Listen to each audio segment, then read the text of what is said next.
And we're live. We are live, my favorite day of the week, and it should be yours as well. It is an extra special Throughput Thursday. We know when Monad Mainnet is launching, and now you do as well. Very, very exciting times. Oh yeah. No, I mean this might be our biggest ever episode of Monad in the morning. Let's go. I need another Celsius. We gotta get the energy going today. We've got an action-packed guest lineup. Super excited to dive into things. First up, in a couple minutes, we are going to be joined by Karma, The fan favorite. at Wag Me Gently. We're going to talk about NFTs. We're going to give some, share some thoughts, some perspective for those working on NFT projects, builders in the NFT space, as well as those who are looking forward to minting NFTs on Monad Mainnet. Following Karma, we will have PBJ, founder of Purple. Purple. Club. Perps on the purple chain. PERPL. Purple. Great name. I think they have the best name. I'm just going to say it. Perps Club. It's going to be a good day. Following PBJ at 11 a.m. Eastern, we are going to be joined by the Fluffle founder, Veronica. So that'll be fun as well. Fluffle is a newer announcement in the Monad ecosystem. There hasn't been a ton of detail shared on the product, just a little bit of a teaser tweet, little thread on x.com. So looking forward to finding more about Fluffle. Yeah, typically I feign my ignorance for the benefit of you all. So I ask, what is your project and who are you and what are you doing? However, for Fluffle, I will not be feigning my ignorance because I actually am not quite sure. So we will find out today exactly what's going on with Fluffle. I'm just going to ask the questions I'm curious about, and hopefully you guys are too. It's like a health app or something, right? Yeah, I don't want to Spoil it. oversimplify because I'm Okay. pretty sure the thread says we're not just a wellness app. Oh, But yes, I think there's at least a health, wellness, activity, adventure component, and I'm certainly looking forward to finding out more about what's going on behind the scenes with Fluffle. I can't wait to hear more about Fluffle. Who do we have after Veronica from Fluffle? Well, Danny? after we Fluffle, we will have Hasib joining us at 11:30 a.m. Eastern Time. He is going to take on the Monad Doubters.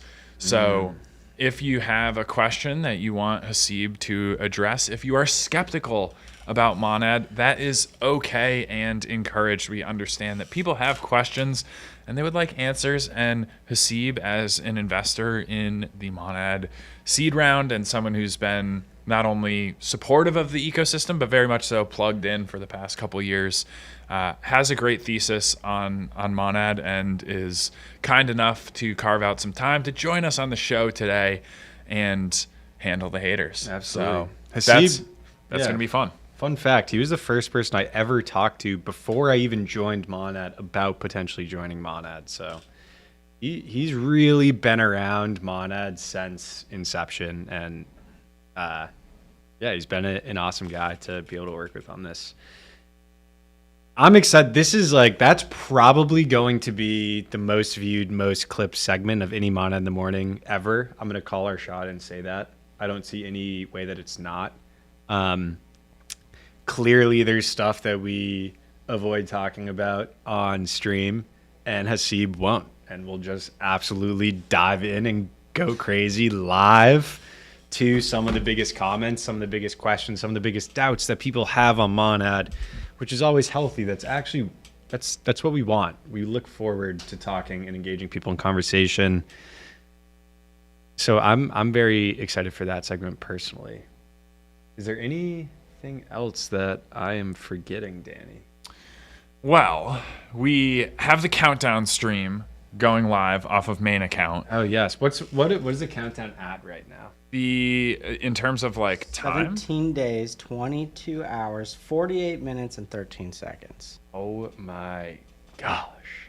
So we have the countdown stream going. It is live on the Pipeline's Twitch channel, and it is live on the Monad main account. We were going to put this stream on the countdown, but in typical fashion, ran into some light technical difficulties. Technical difficulty. We need like a button, a sound button for technical difficulties. Yeah, it happens every week. We know it's going to happen, and it honestly looks like there's just so much traffic and so much resharing on the big stream that we have a little bit of a lag right now. So we're going to look at that after Monad in the morning, but wanted to make sure we could bring today's show to you crisply. That means, however, that there are fewer channels to watch Monad on the morning today. So if you are watching Monad in the morning, make sure the Monad community is aware. Make sure your friends and family are all tuned in live because you don't want to miss Karma. You don't want to miss PBJ. You want to learn about Purple. You want to learn about Fluffle. And you most certainly do not want to miss Hasib fielding some of the doubters questions, the haters questions on Monad at 11:30 Eastern. So spray the stream around. Appreciate all the support, and apologies to the Monad community who got a notification due to daylight savings that we were starting an hour earlier than we were. Daylight save Benjamin Franklin, man. He had a lot of good ideas, but he also had some bad ideas. Daylight savings is rubbish. It's It rubbish. is so confusing. It stinks. Dude, every neuroscientist is like, this is terrible for your like humans. There's It just no doesn't. purpose. It just clearly doesn't make sense. It's just a Looney Tune concept that people came up with. I guess it made more sense back in the day when like you needed to farm crops, but like, I don't know, dude. Those robots are out there doing it now. We saw Right, them. right. We had exactly a bunch of robots. Anyone who follows me on Instagram, I hope most people watching this don't. That would be strange. However, if you happen to, those robots were all over my Instagram story. They were walking around by themselves. You push them, they stand up. They say we had that dog. Yeah. That dog was crazy. I did see you abuse the robot. I did. Yeah, Pretty yeah. messed up. I think I hit the robot harder than anyone else. It was on purpose. I'm not shy about it. Like there won't be many more years where I feel like I can beat up a robot. And so it's like Take it's the like- shots while you can. right. It's like I'm an older sister, and the younger brother's gonna be a lot bigger than me one day. But like I can still nuggy him right now. So I'm taking the robot shots while I can. Monad is launching November 24th.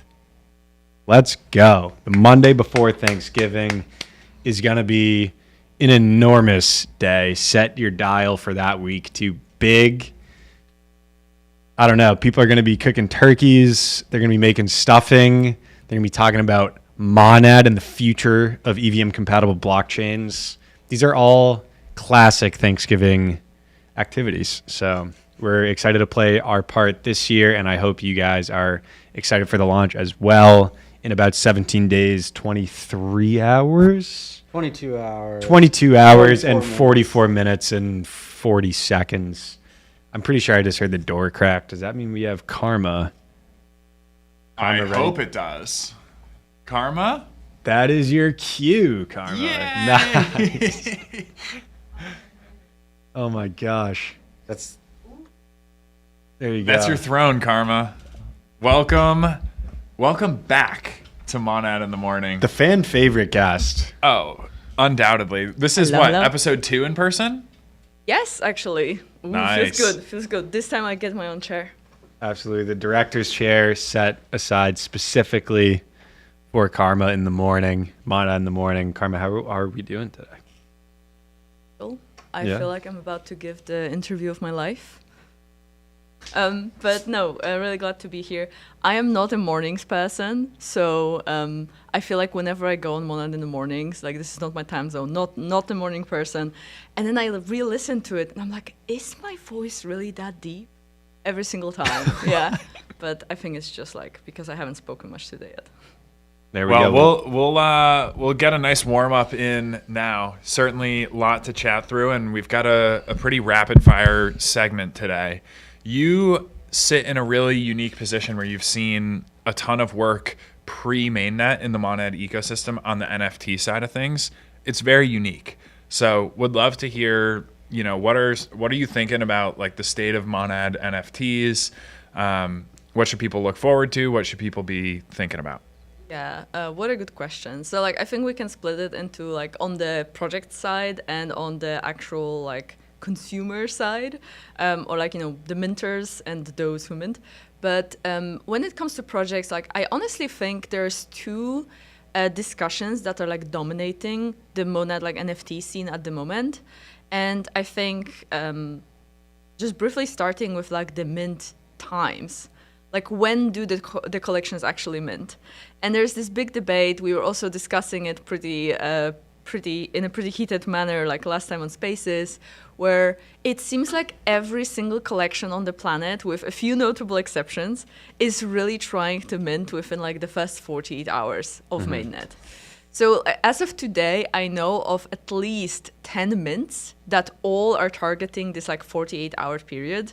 It for sure will be more. The 10 that I know of are like sort of like bigger collections. And I guess at this point, my sort of like main goal is to chat to the founders and really try to present some opportunities, some reasons for why they should split it up a little bit more. Because quite frankly, I think everybody's really anxious to be the first to mint, but on a long-term horizon, it doesn't really matter when you mint. It only matters like how good your holder base is. And I feel like it's almost like a signal of anxiety to try and be the first to push it out in sort of like maybe like a misguided hope that with all the sort of like free, airdrop, etc. floating around, this is going to capture a lot of these like undecided liquidity. I just don't think that's the case. I think actually that people understand just how many collections there are, and they're going to be very selective with what they mint, especially if everything happens on the same day. So you might be trying to get a sort of like push like the undecided people over the line, but you actually achieve the opposite, where because there's 10 other collections minting within a few hours, you actually deter people who might have been undecided. So I guess like the bottom line here is right now, like the ideal case scenario is there being like, some time in between mints and not everybody rushing through the gate. Yeah, maybe to steelman the case for not minting in the first 48 hours. Let's say here is a prediction that I almost promise you will be the case. There will be more users of Monad mainnet on day 1 and 2 than in week 2. That's going to happen. We've built up this ridiculous thing over 3 years. Everyone is going to use it on day 1. There will still be a lot of people using it in week 2, but it's just not like that first day. Like clearly that will be when most people are using the chain. If you are an NFT collection, your ideal holder base are people that want to use Monad and will stick around and be active in the ecosystem. You get a very clear selection of folks that are more likely to be around in week 2 than in week 1. Week 1, you have every tourist in the world. You also have the Monad community. You have new users. A month later, there's just a much higher % chance if you do a mint that the people participating will be long-term participants in the Monad ecosystem. And that just helps with like everything if you're an NFT project. Yeah, it's almost like survivorship bias. Like, whoever is there like by like week 2, 3, whatever, like those are the people who are just on average more likely to actually be a long-term holder. That's just the truth. So obviously there are collections which will be targeting and will mint in the first days, and it's just gonna your degen flips and like a lot of just like things that are done for funsies that don't really have a long-term viability and might be very ephemeral. I'm not saying this won't happen, it will for sure. I'm just saying if you've been building like for like 2 years and like this awesome collection, this awesome community, and then like you push so hard literally to like mint like day 2 amongst all this mess, I just think you're doing yourself a little bit of a disservice. I guess that's like sort of like what I'm trying to convey here. And I think the second part that I'm seeing like is a big discussion and everybody should consider is the fact that because we had such an awesome community, like we had like this grassroots movement on testnet, like I've never seen a testnet ecosystem this active, especially in the NFT scene. But because of that, there is just so many collections that have essentially like run out of whitelists or have like over allocated their collections already, all to the more or less like the bubble of Monad community, which is not bad per se. Those are people who are likely to hold. But you also really want to like outstretch a hand to the newcomers and have something left, like, you know, to fire at like the actual new folks who will be coming. So that's like another thing that I'm seeing, and I would encourage every project to look out for. Like, make sure that you revisit your allocation, because there's a very, very high likelihood that a vast percentage of what you allocated might even have gone to people who are not necessarily active anymore. You know, it has been a long time on testnet, so it would be good to revisit that and make sure that you have something for people coming in fresh. Yeah, I've actually got a lot of people have asked me, hey, I have this airdrop, like, how can I go find what NFTs to mint? Like, how do I, they're like, I want to go look at the art. I want to pick one I vibe with and like join the community early on. They're like, I'm not looking to spend my life savings on this, but like, I want to play. I want to be in the community and buy an NFT. It'll be fun. For those people, like, how can they find some of these projects? Or, yeah, what should I reply with? Like, hey, go look here, or something along those lines. Yeah, that's actually a fantastic question. So when it comes to like choosing your NFT, it's really funny because like some people see it as an investment, like they're looking for like, oh, what is going to, you know, like explode the most, etc. And then there is another group of people who are looking like for a culture spend. It's an expense. It's not an investment. You just want to participate in the chain's culture. You want to, you know, like purchase a few mints. You just want to have fun. Those are like the two groups. But regardless of which one you're talking to, I think the community resources are the best because, you know, like, I don't know. I always feel like when it comes from the community, it has just like more relevance. And there is a fantastic website actually done by a community member. It's called NF Temple. And essentially it is, I think at this point, like over 25 projects, all with contract addresses of the NFTs that had been released on testnet. You can even browse and search for NFTs that give you access to the mainnet mints in there. Oh, no way. So it's just like a fantastic resource.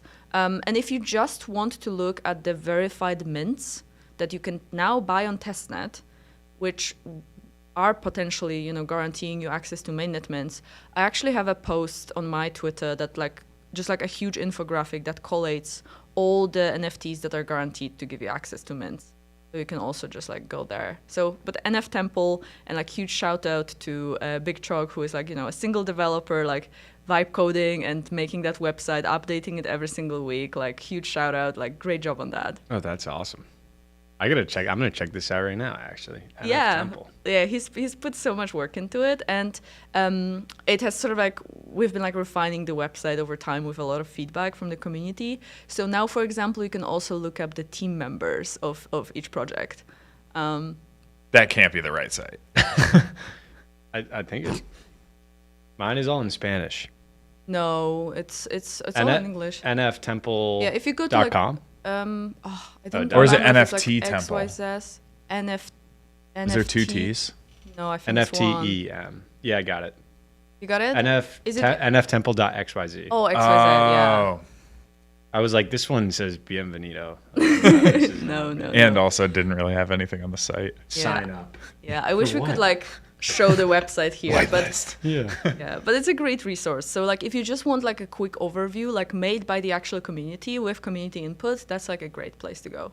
Yeah, this is awesome. Yeah. The DAX. I kind of like the DAX. I don't just say that. Of course. I kind of like the DAX, dude. These are very cool. Yeah, there's a lot of like really, really fun collections. I think we have like a very, very good spread of different styles, like so like very like digital native art styles. It's gonna be a ton of fun minting those.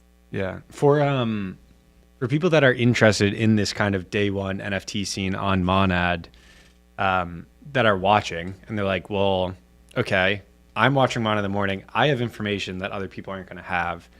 What types of things should they be looking at to take advantage of this? Like if I was an up and coming account, for example, I would try to be like, okay, I'm the master of NF Temple XYZ. I've gone through it. These are my thoughts on each one. Probably those communities are going to interact with you. You get engagement. Absolutely. And you're also spreading the word. So like it's in Monad's best interest for a lot of people to find your account. good things happen when that's the case. Yeah. Honestly, like the opportunities around like starting to create Monad content right now are like so immense, like I cannot overstate it. And we've already seen like people obviously have been paying attention the entire time, but there is like a substantially bigger interest obviously just before launch than there ever could have been on testnet. Even if testnet had amazing opportunities to like, you know, you can still become like an early member and like community member of various protocols who are launching on mainnet day one. Like we are not launching an alone, we are launching an entire ecosystem. There's going to be so much to do. So if you're a content creator, if you're like just growing on Twitter, like unironically creating high quality Monad content that helps people distinguish what they should be doing on day one is, I think, like a growth hack right now that many people are underutilizing. Definitely. I'm tweeting that right now. It's a great point. Yeah. Stolen tweet. Stolen tweet. Many such cases. But yeah, I mean, it's a great point. Like you usually have the opposite problem. Like when a brand new ecosystem is first spun up, understandably, there's not typically that much to do. With the time that Monad's been in development and also the 100% backwards EVM compatibility, like you have so many projects coming out of the gates across so many different verticals. So it's definitely going to be a long-term game. Like you look at like specifically on NFTs and other ecosystems, how many projects are well known today that minted, you know, day one, day two, week one, month one of that chain's, you know, mainnet life cycle? Very few, if any. It's actually, you know, the teams that take a step back, look at how the ecosystem is developing, what users really want, what holders really want, that can take that data, learn from the failures of other teams, and then create an experience that's custom tailored to truly what the community wants. So hope to see a lot of that. And then I also thought the point on like the success of the NFT ecosystem is paramount for the success of individual projects. Like there's really no opportunity to just have one project do well. Like if NFTs do well in an ecosystem, or even like NFTs as like PFPs and collectibles do well, it's because there's multiple different options and multiple different communities. Yeah, I think like it's very tempting to see this as where I need to front run all these other projects because otherwise there will not be enough. Or, you know, like I have to sabotage this other project so that mine can do better. I mean, I don't want it to sound like, you know, like a shallow, like kumbaya, let's all like, you know, sing around the fire. Like it is a PvP space after all. However, in terms of NFTs specifically, like a project minting before you doing well, or like any project doing well, actually just like lifts up the entire NFT ecosystem.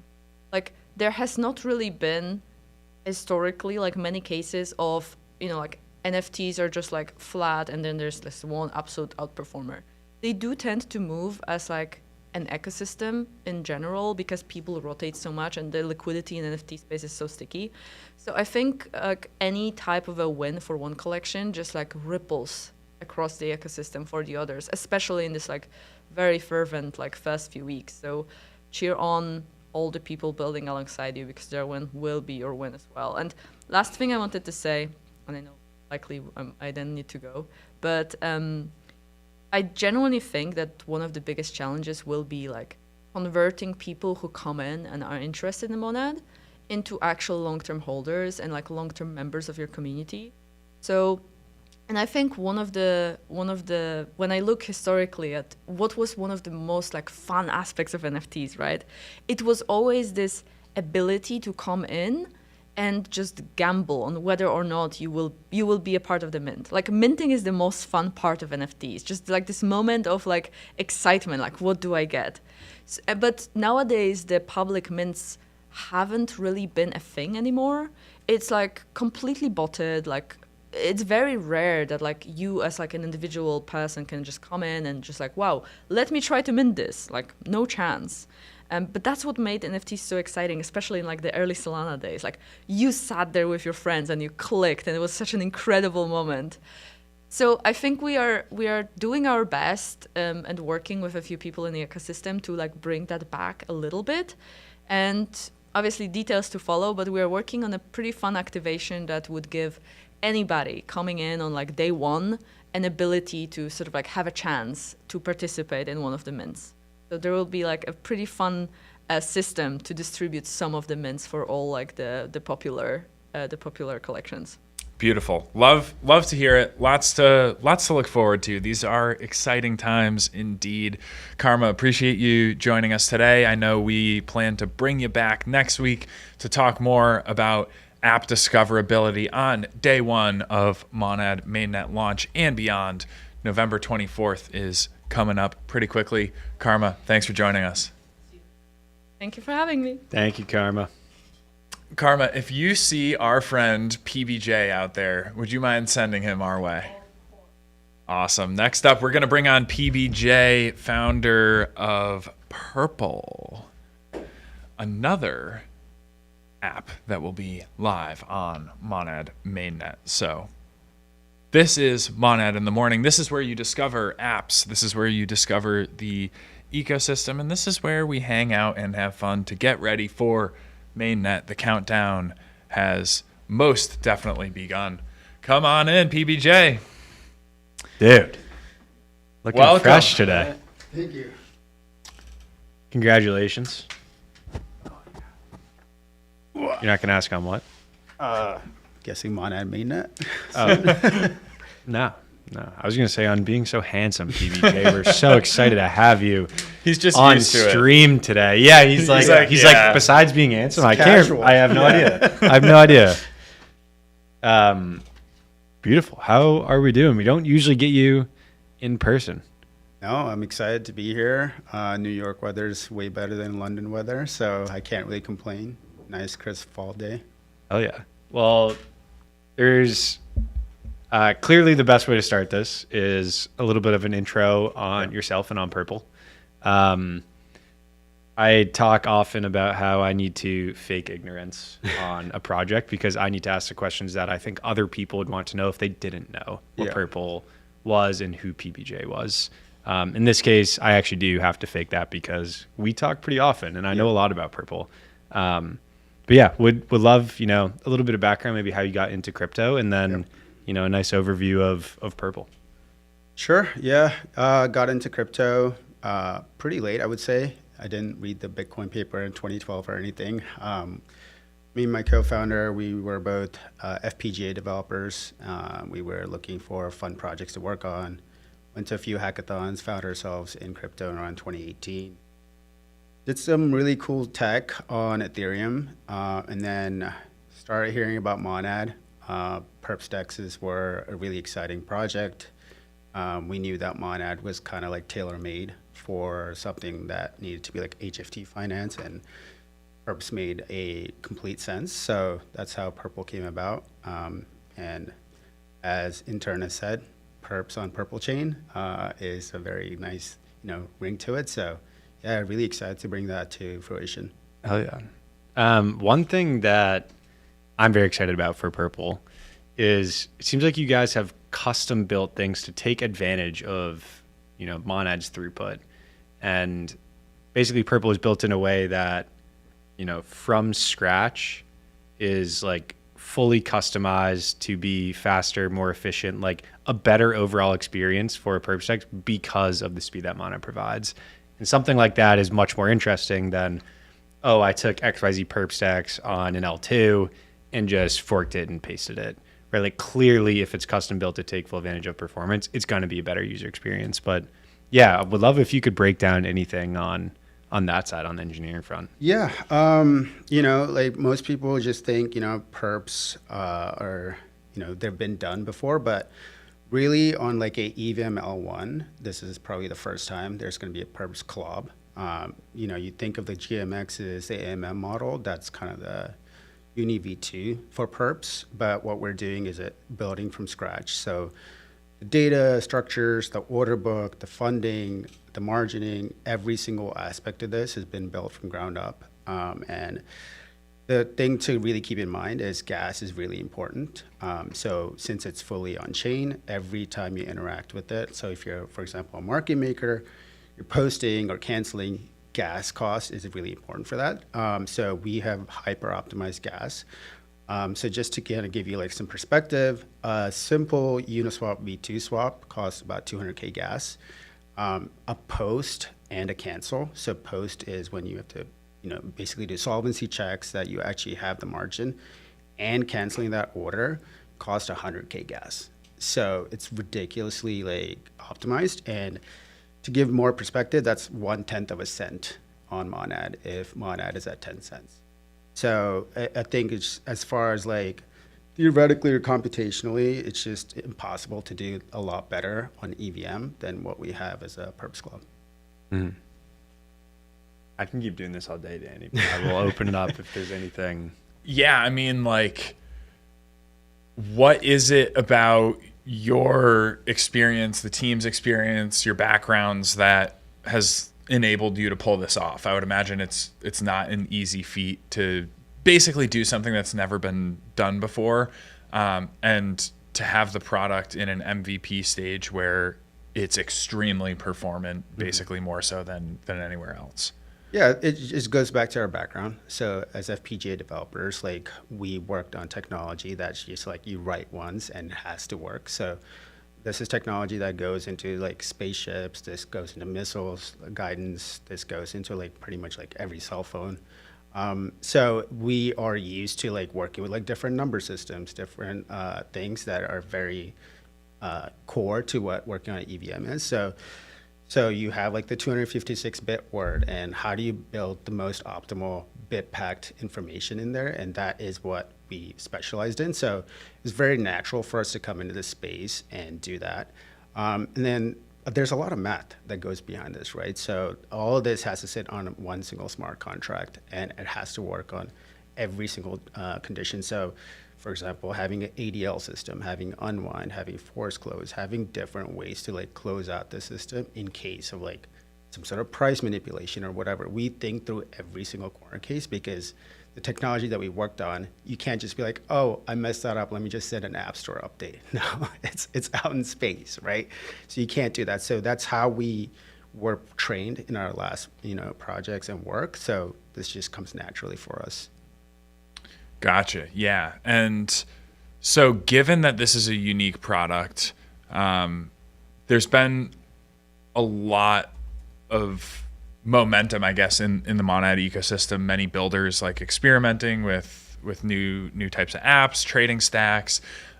Community is obviously super supportive, really excited to get going on day one.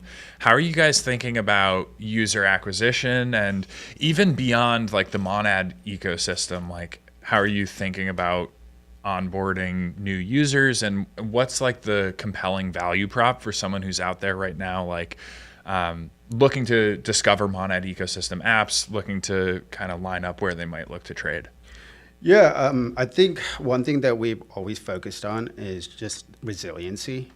We see that there's like tons of perp dexes out there, right? But they all kind of keep making these short-term trade-offs. So like one of the reasons to build on an L1 is, for example, what happened October 10th, right? You see like L2s crash, centralized exchanges crash, but L1s keep working. So Ethereum, Solana, and even Hyper Liquid L1 just worked flawlessly. That's why we're building on Monad. It's like geographically distributed. There's not like one AWS zone goes down, the whole exchange goes down, right?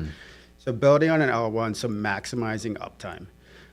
The next thing is, as I was mentioning, having these different type of liquidation mechanisms, having like thoughtful risk implementation. So having an insurance fund for each market, making sure the margin system makes sense. And the idea behind that is minimizing the need for ADL, because people hate being ADL'd when there should be like mechanisms in place to protect that. And then finally, like the unique value proposition, I would say, is like allowing people to use multiple different types of collateral. So every perp dex today just kind of lets you use like USDC as collateral, or maybe like Bitcoin and ETH. What we really want to do is open up like the collateral types that you can use in there. And again, building on an L1, the easy answer is like composability. And when it comes to perps, you really have like very few angles for composability, because the margin engine doesn't compose externally. But if you can use all the interesting collateral types that will be launching on Monad, to trade perps. So imagine like every new airdrop is a way for us to onboard a user. Because one of the things that they can do is a one-click basis trade where, like, I got a Kaito airdrop, right? But I hated the fact that the price would go down, but I wanted to hold the Kaito airdrop because I got future airdrops. If there was a way for me to hedge that airdrop immediately without having to furnish more USDC, that would be sick, right? I can continue holding the airdrop and then get more future airdrops. So we want to allow that to happen where, let's say you have Monad and you want to use that as collateral. The minimum trade that we should allow you to do is the 1x short Mon perp, right? And since our risk engine understands that the underlying collateral is a spot and the 1x short completely hedges it, it's less need for us to liquidate you as well, right? So doing interesting things like that that take benefit of building on an L1 is where we're going to differentiate. Yeah, it seems like capital efficiency in general is something that, so like perps and prediction markets are basically the two things that users are really bullish on in crypto right now. Capital efficiency in both of those systems like is the key. They're like whoever can get the most capital efficiency, like these are the tech unlocks that most teams are looking at. Like there's a lot of things on Polymarket, for example. You have to put up your dollars to bet on something, but you could easily bet on a different outcome that like would cancel out. Like say they're mutually exclusive, you should be able to spread those, but like there's no way to do it in the back end. Right. And a lot of the really smart people I know that are focused in building prediction markets are solving that problem. And it sounds like you guys are looking at it the same way. Yep. Right? Like there's no, the platform should be smart enough to realize if you are using Mon as collateral and you're 1x short, there's no lick. Like that's just clear. Unless, right, if the funding... Yeah, right, there's edge extreme cases. situations, Right. but it goes back to the idea of having insurance fund, having isolated margin for these markets, having ways where you can partially liquidate, you can still bring those positions into a good area, but like if you have those systems and your margin engine understands the risk and it's not just, okay, the price went down, let's just liquidate like without looking at risk across the board, then you just keep having these bad situations where people just keep losing money and they don't trust the system anymore, right? So that's where like maximizing resiliency is what we think is like the differentiating factor for us. Yeah, you mentioned October 10th and ADLs. I'm guessing, actually, I know who the watchers are, the audience is right now. I know you don't know what ADLs are. Is there any chance you can kind of give us like an easy to understand way of like what is an ADL and why is Purple better, a better fit if this is something that you're worried about as a trader? Yeah, so when you think about like the way people get out of a market, so there's like, you obviously can close out your position, but when you're liquidated, right? Let's say me and you're long and I'm short and I get liquidated, the protocol needs to find someone else to replace me to go against you. In an ADL, both of us get kicked out. Right? Even if you are doing the right things, you still get kicked out because there's no one else to replace me. Right? So that basically what happened during October 10th. It was just like the markets were crashing and there was just nobody willing to take the other side. So you need to get kicked out, basically. So there's no more traders to go against. So an example would be like I'm short and the market's crashing and my position and nobody wants smoked. to go long Right. to like a match against you. Right. So then the protocol is not going to go insolvent. So they're just going to be like, all right, we just can't support this trade. So both of you guys. So have it to leave. cancels it. Yeah. Exactly. Yeah. So I guess the follow-up question would be, why is Purple a better fit for like in the bad situation of ADLs, right? You explained that building on Mana as an L1 gives you guys an advantage in general of ADLs versus other places where people can trade perps. Like, can you unpack that a little bit? Yeah, so it's not that we can basically always guarantee the other side, but the idea would be like, let's say we got you out at $10, but you should have probably gotten out at $8. You lost, or like we can't pay out the difference. That's where the insurance fund comes in. Some protocols just don't have insurance fund, so you just don't get the difference. And then the other thing that we want to do is we want to isolate the risk for each market. So cross margin is like one of these capital efficiency things that people like, where they can be like, oh, I have P&L or profits in Bitcoin, so I can use some of that for my ETH markets or whatever. But what happens there is when the markets crash, right? If the counterparty is cross-margined and they don't have the profits to like pay out, then you just kind of like get stiffed over and over again, right? So isolating risks for each market, isolating the insurance fund for each market allows us to pay out some of these profits when these bad things happen and ADLs happen. Where what people hate is like ADL happened and I didn't get any of my profits, even though I was on the right side of the trade. Right. And I just have a bad experience, right? So that's just what we want to minimize. But it's not saying that there's just never going to be an ADL. It's just when there is, there's still like safety mechanisms to like pay out the winners as much as we can. Yeah, I remember for anyone that was around and trading on perps last cycle, Luna was an enormous kind of market event where ADLs were very clearly important. Yeah. Everyone was shorting Luna with every cent that they had, Right. and no one was willing to take the opposite side. And the exchanges were going insolvent. People were like, they wanted to bet on this. They were placing the bets and not getting their Right. profit, which is not the expected behavior when you're a user. And so like things like this happen in crypto all the time. Yep. Like for sure the one constant in crypto is that ridiculous shit is going to happen and markets are going to go up a ton and down a ton, and like the volatility is extreme. And there's a lot of tech built on top of a lot of tech, and so like sometimes when things go wrong, it's kind of not important until it's like the most important thing. Exactly. Essentially. I mean, that's and exactly hearing it. that Purple's robust to that is awesome. Yep. I have a question that's going to go in a very different direction here, but I'm curious, and I think the community is as well. GVan is well known, and he's working on the growth side for Purple. Shout out G-Van. Shout out GVan. Had some hilarious content coming out of the office, working with the team in person pretty recently, I think. Yep. What is it like to have GVan on the team? It's always something new, and he's got this incredible energy. So before GVan came, it was like primarily engineering. Like everybody's just like heads down coding.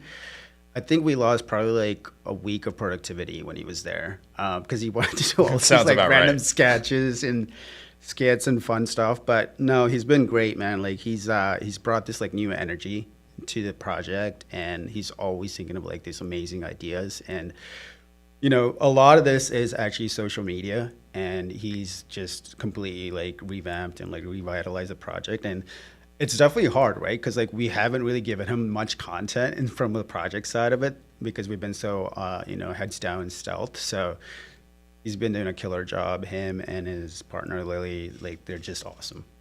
Yeah, for sure. It's been one of the purest arcs. There's other great like Monad community come up stories as well, but when we have the opportunity to shout it out, always got to do it. And it's certainly been really exciting to watch GVan's like community arc and now really cooking behind the scenes at Purple. Excited to see what's gonna happen, in a post mainnet world on the community side. The ramp up has been pretty awesome to see. Yeah, there's good news for GVan is he can't lose any more hair, so he's already there.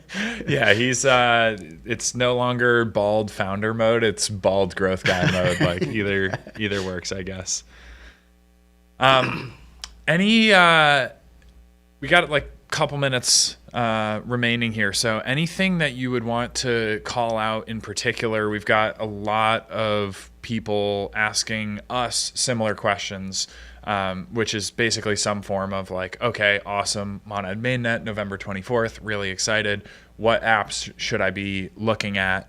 Obviously, we've kind of run through some details on the Purple app side, which I think people will find quite exciting. But anything else you want to call out or tease in terms of upcoming roadmap, ways for people to get involved with the project, or anything that's kind of on your mind? Yeah, so docs are coming out. I'm sure that crypto account, CryptoSafe, was probably already leaked their URL for it. Testnet, hopefully next week, so people can come in and try out the product. And then when mainnet goes live, we won't be the Perpdex won't be live on the same day, but there will be a way for people to come in and sign up for a wait list and, come try the product when it goes live. But we will also have like a vault eventually. So people that are involved early will be able to deposit into the vault and take part in that as well. So yeah, a lot of exciting things coming up in the next couple of weeks. Awesome.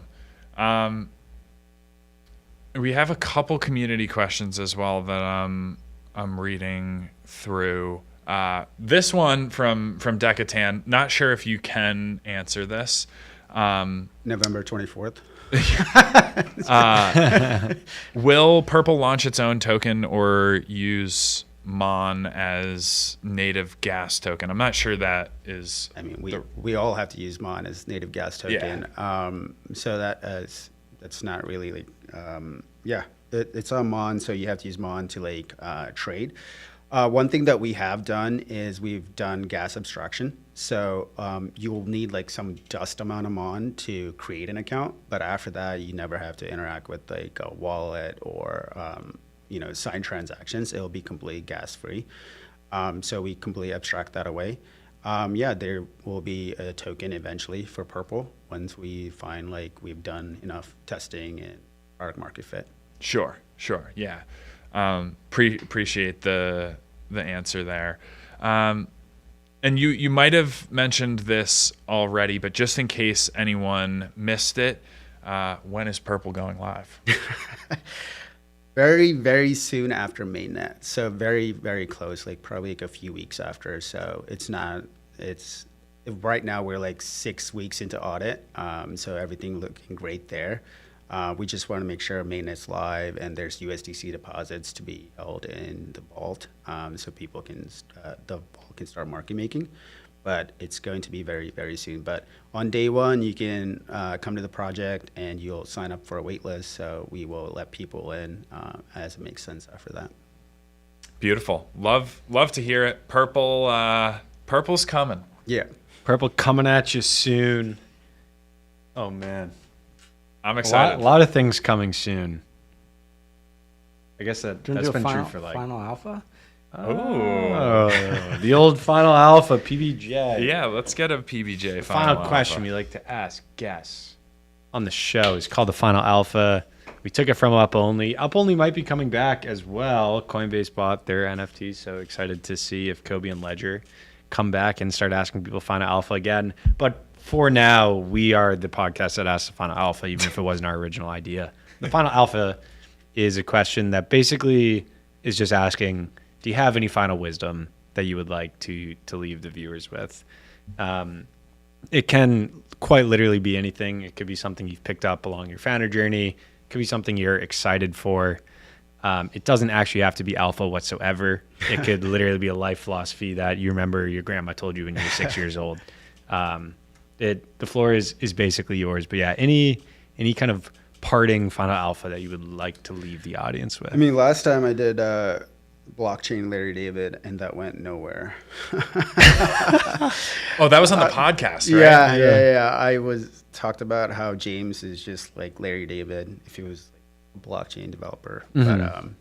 But a final alpha for the builders, just maximize resiliency. We're in for a long haul. This is not like a 1 year, one cycle thing. Just build for the long haul, build for the users, talk to your users, and good things will happen. Boom. That's final alpha. Do it the right way. Play the long game. Love to hear it. PBJ, thank you very much for joining us in person, nonetheless, on Monad in the Morning. This has been a pleasure. We'll have to run it back soon, most notably when Purple is fully live. But day one, mainnet, you will be able to sign up for the Purple waitlist. So there are things to do. The community's cooking behind the scenes. There are ways to get involved. So if you're interested, go check out Purple at PERPLTRADE, yes. I believe. Purple Trade, yes. Yeah, Purple Trade. All right. Well, awesome. Thank you very much for joining us, PBJ. For the viewers, we're going to cut to a quick intermission, and then we will be back with a TLDR of the Fluffle app on the adventure side of things you can do on Monad Mainnet Day 1. Stick with us.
Oh yeah, we're back. We're back. That vibe gets me going. Which vibe? The music. Maybe you didn't hear it. You didn't have the headphones on yet. I was late to the headphone party. Late to the headphone party, but you get that nice little montage, some upbeat house music. It's a good way to start the day. I start my day with upbeat house music every single day around 5:30 a.m. That's part of my alarm. Seriously? I wake up and I'm like, it's time to get up. You Then got your alarm is upbeat house music? No, my alarm is actually That my was- mattress. My mattress just shakes. Is it actually? Yes, that is my alarm. Shout out Eat Sleep. Oh my! Is that part of the gosh. cycle? We're selling mattresses again. But yes, my mattress shakes, and then I take about 10 minutes. I brush my teeth like a good boy, and then about 10 minutes after that, I put my headphones in and usually EDM. I listen to on my way to the gym, and then I hit the steam room, and I usually get some food, and then it's usually about 7:30. So I come into the office and I start grinding for about 14 hours. Then I go to bed, and I do that every single day. That is a day. That's a great routine. Great routine. I respect it. Yeah. I respect it for sure. We have our guest.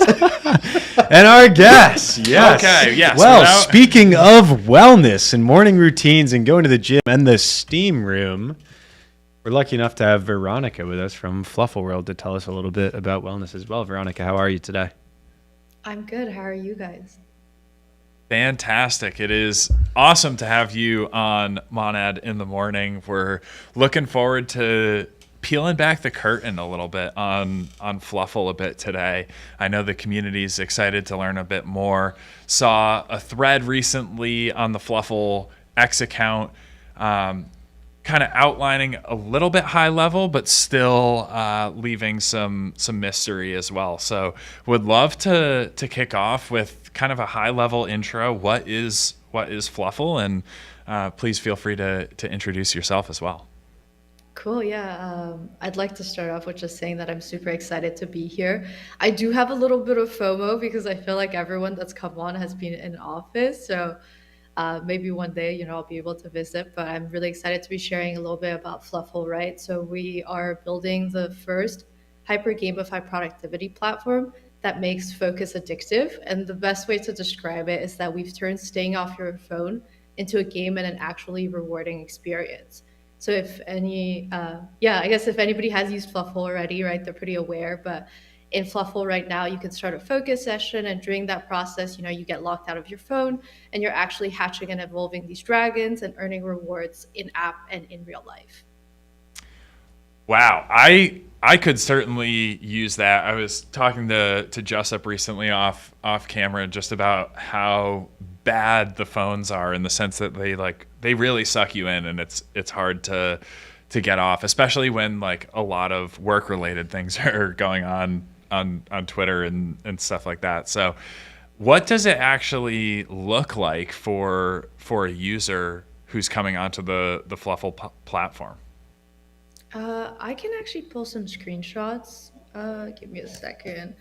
I can actually walk you guys through the process for now, right? As I pull these up, but the way it works is that actually you start a session. It looks very similar to a Pomodoro timer, right? If any of you guys have used a habit tracking app, and it locks you out of, it locks you out of all of your apps whilst the timer is on. And the idea is, for me, right, you should be turning your phone off. It works perfectly fine if you're on sleep mode, right? And yeah, I mean, you kind of go about your day, and then when the timer's off, you don't actually get notified, because the idea is like, we hope that, you do stay more time off your phone than intended, but you'll come back, you'll actually, receive your coins that you'll be able to use within, our in-app marketplace. At the moment, the way it works is, you can buy furniture in our rotating marketplace. The experience feels actually really similar to a mix of Pokemon and Animal Crossing.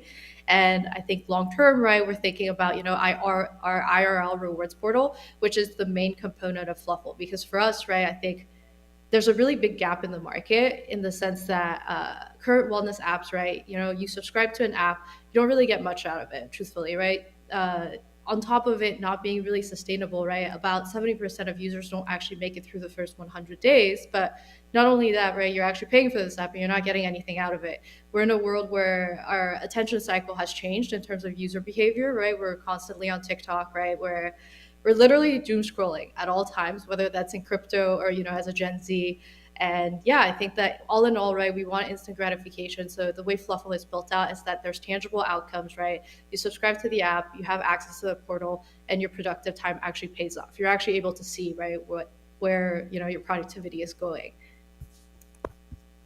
Super cool. It's almost like a play of like beat them at their own game, right? Like the phones themselves, the apps on them are like clearly optimized to hit people's dopamine receptors, like get them addicted, like come back, have this gamified experience. And oftentimes that's done in a like very addicting and unhealthy way. And if I'm understanding correctly, Fluffle's like, let's take that same approach, but wire the incentive mechanism so that people are actually staying off of their phone, off of these other apps. Is that like generally right? That's exactly right. I think you're actually the first person to have gotten it. I firmly believe that, as humans, we're all catered towards speculation, right? I think that's something that we see. People love to gamble. Life in itself is a gamble, right? So we've kind of built Fluffle on a lot of these types of gamification loops in essence, right? And for that, right, we're rewiring the way the human brain works to be able to, speculate before good, right? And in this sense, right, like you're paying for this, there's a raffle mechanism, there's also a loot box mechanism, right? And you're actually tricking the user into thinking that they're playing a game. But all in all, by doing this, the mechanism ends up being less utilitarian. Right now, all apps, all wellness apps are very utilitarian. You go on, you do the thing, right? And with that, right, most of the users that are coming in kind of know what they're getting involved with. So it's really hard to keep them sticky. Whereas with Fluffle, right, you come in, whether it's because you want to play a game, right, because it feels fun, it feels like this idle game, but you're actually reeling them in that way and keeping them stuck to the process by, like kind of adding in this speculatory asset. So yeah. Super cool. I'm wondering, and I'm sure some of the viewers are as well, what specifically is the crypto component of the Fluffle app, and where does Monad fit into the mix? Also, if you want to screen share anything, we have that ability. So we got it built. Let me try to screen share. But whilst I do it, I can also answer your question. The crypto element is actually really interesting because, all of the assets right now are currently generated as NFTs on the back end because we want the owners to be able to truly own their asset. But also in the next version of Fluffle, we'll actually be enabling peer-to-peer trading and additional social features, which I think will add additional in-game economies, right? Given that, we have this rotating marketplace, right? We're also doing a lot of seasonal events. I can show you guys some teasers as well, but we have this opportunity for users who are coming in later down the line to be able to buy assets that may not be in the marketplace anymore. And also, I think one thing that we're really excited to experiment around is monetization for the user, or truthfully around user generated content, right? And I think as an ex-gamer, right, I've always been really interested to be not only able to bring my own assets within a game that I'm playing, but also monetize around it, right? Because I think the core kind of theory around Fluffle is that your time should pay off, right? You should own your time and you should be able to monetize it. So for us, right, all of our power users will get the opportunity to become in essence architects of Fluffle as well. So they'll be invited to create assets, right? Whether that is dragons or different types of island decorations long term that they'll be also able to monetize. And a lot of those rails would not be possible in a safe manner or just instantaneously around revenue sharing if it weren't built on crypto rails. Interesting. I'm kind of curious, and maybe I just need to like spend some time on the app itself, but I'm kind of curious, like, if the point of the app is basically to kind of break these like addictive loops where people are like really spending time on their phones and their devices, where is the component of like I am really like attached to the dragons and items that I've collected, these NFTs that I now own that represent my progress. Like how am I going about like trading them if the core like incentive is actually like don't spend time on the app in a sense? Yeah, I think the way I see it with, attachment, the attachment component of your dragons and your, different types of decoration means that you'll actually be coming back more often. And I think for me, it's about building a habit and having control over your actions, right? Because I think in essence, right, when we're doom scrolling right now, it almost feels like you don't really have control over it, right? Like you go on X, and then you're lost for a couple hours and there's nothing that you could really do about it in like the saddest way, right? So for me, right, it's about using Fluffle and being able to build that habit. I believe that, phone addiction is one of the worst diseases that really exist out there for most of our generation. So being able to kind of say, hey, I want to be able to go on my phone. I will not go on my phone for a couple hours, and being able to stand by that is what is most important with Fluffle. So it's actually just building up that habit, and all of these cosmetic props that you're actually collecting to help you towards that mission. Oh, got it. So, yeah, I guess this kind of goes back to the original point of like rewiring the dopamine loop and like actually getting addicted to making progress on like good goals, like plus EV things. That's pretty Yeah. interesting.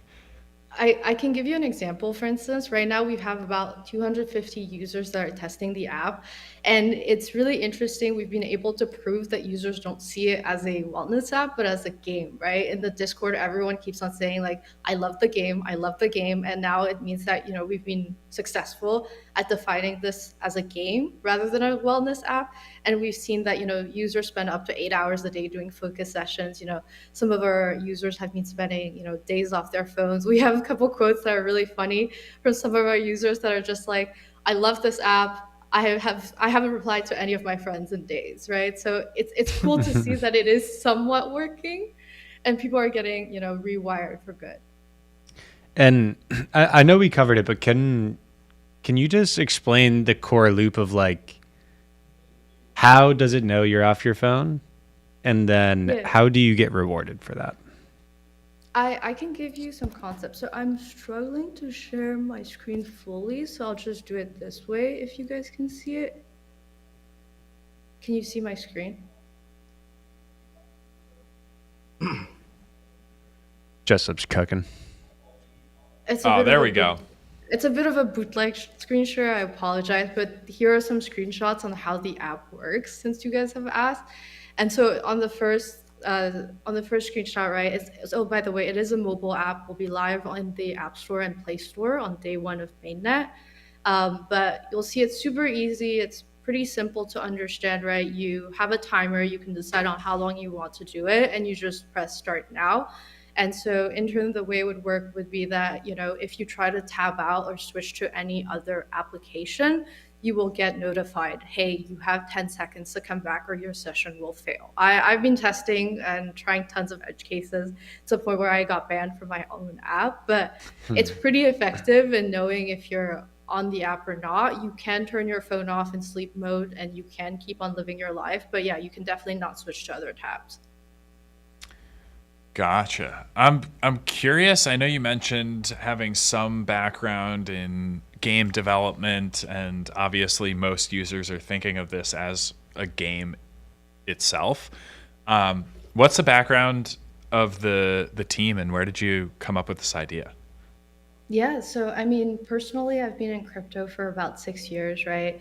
Um, I've I actually started more on the institutional side of crypto, right? Working primarily in institutional sales, BD, right?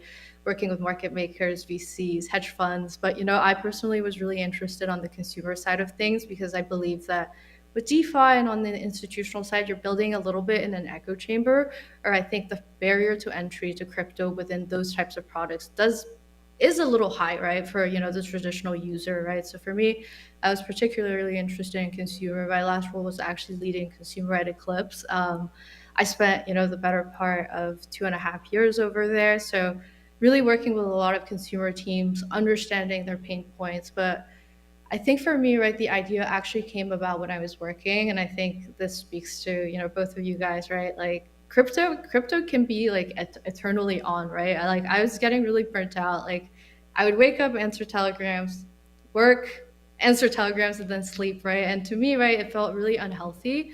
So I knew that there was room to grow in terms of products that we could build out. And I mean, in general, right, like, you know, I was spending a lot of time of TikTok and Instagram to actually understand the algorithm to work around distribution strategies for a lot of our apps. So I saw that, you know, there's a massive gap there, especially with, you know, users that were interested in getting off their phones, but just couldn't do so. And I mean, yeah, I think with my experience, I've always been really interested in gaming. I always felt that gaming in itself was one way to, you know, kind of lose yourself, right? Like you can play games for hours. So there's definitely an opportunity there that just doesn't really exist in the world. And so that's kind of why, you know, I went ahead and built this. With regards to the rest of the team, right? Marv, who is our COO, right, has been, you know, has been in crypto actually since 2015. He was working on ICOs. He's really, you know, the person who makes sure that our foundation is sturdy for when we do scale to, you know, Web 2. And then on the engineering side, which, you know, I think is also one of the most important core part of our team, right? They actually are game devs, right? So alongside their Web3 experience, they've actually won a couple awards around, you know, building games, with one of their last one actually being, I think last year they won, you know, a hackathon. They won the Southeast Asia Games Hackathon. So they're pretty well experienced in terms of game development, but also, you know, mobile development. So yeah, we're really excited to take this idea to market.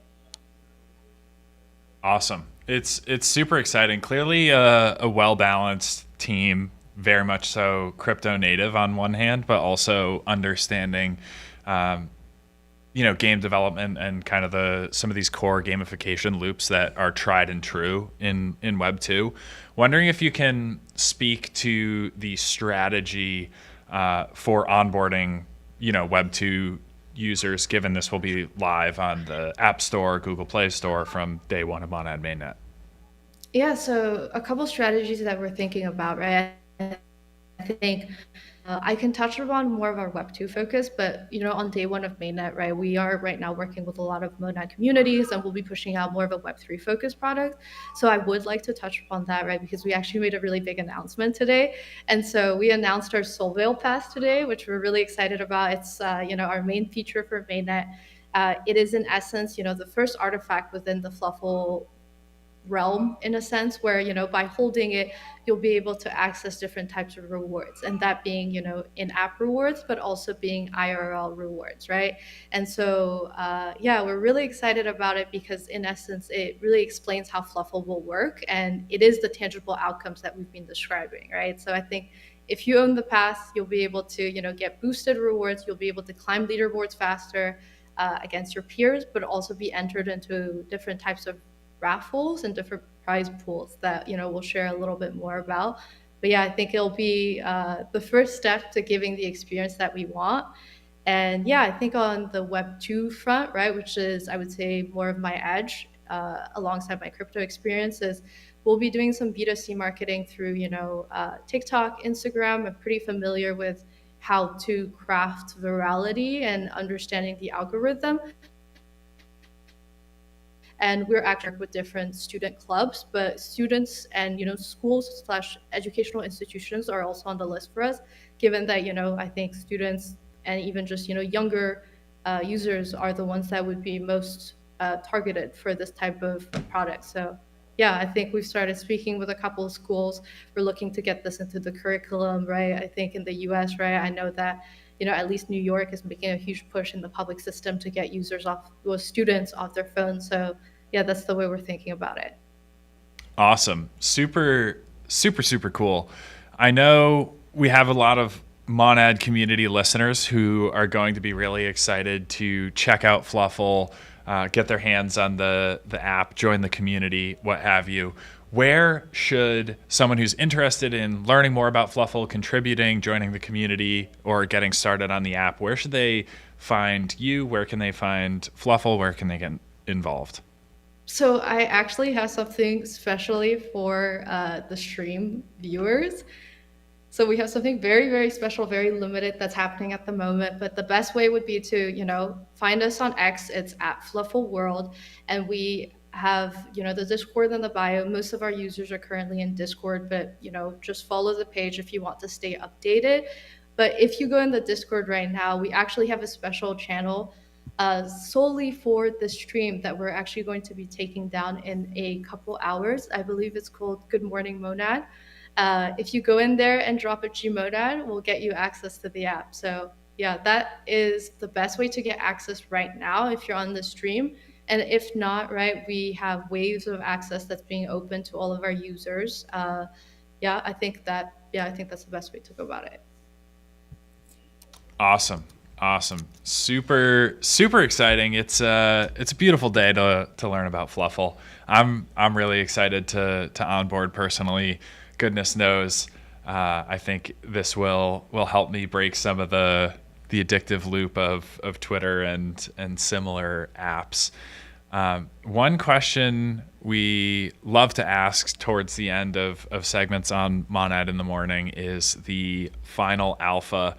It is, well, intern, do you want to tee it up? It's normally your job. Yes. The users have already gotten a healthy dose of me explaining Final Alpha this morning, so I'll keep it shorter this time. But just any parting wisdom that you've picked up over your time as a human on Earth or as a crypto founder or whichever other lens you choose to look at this from.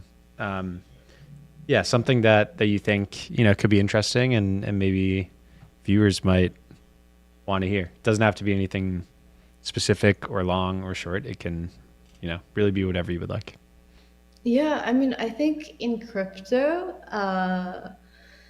my best advice would be to stay safe with your funds, right? I think with mainnet incoming, there's going to be a lot of opportunities, and a lot of them will be good, but some will be really bad. And just to be careful, right? And I think all in all, right, I do hope that more founders do build more consumer-friendly products. I think there's a lot of great DeFi products. I think there's a lot of really good crypto products in general, but nobody is really, or everyone is trying to, or so they say, but everyone is trying to build products for the normie consumer. But yeah, I mean, I just hope to see a lot more fun products going forward. Beautiful. Same here for sure.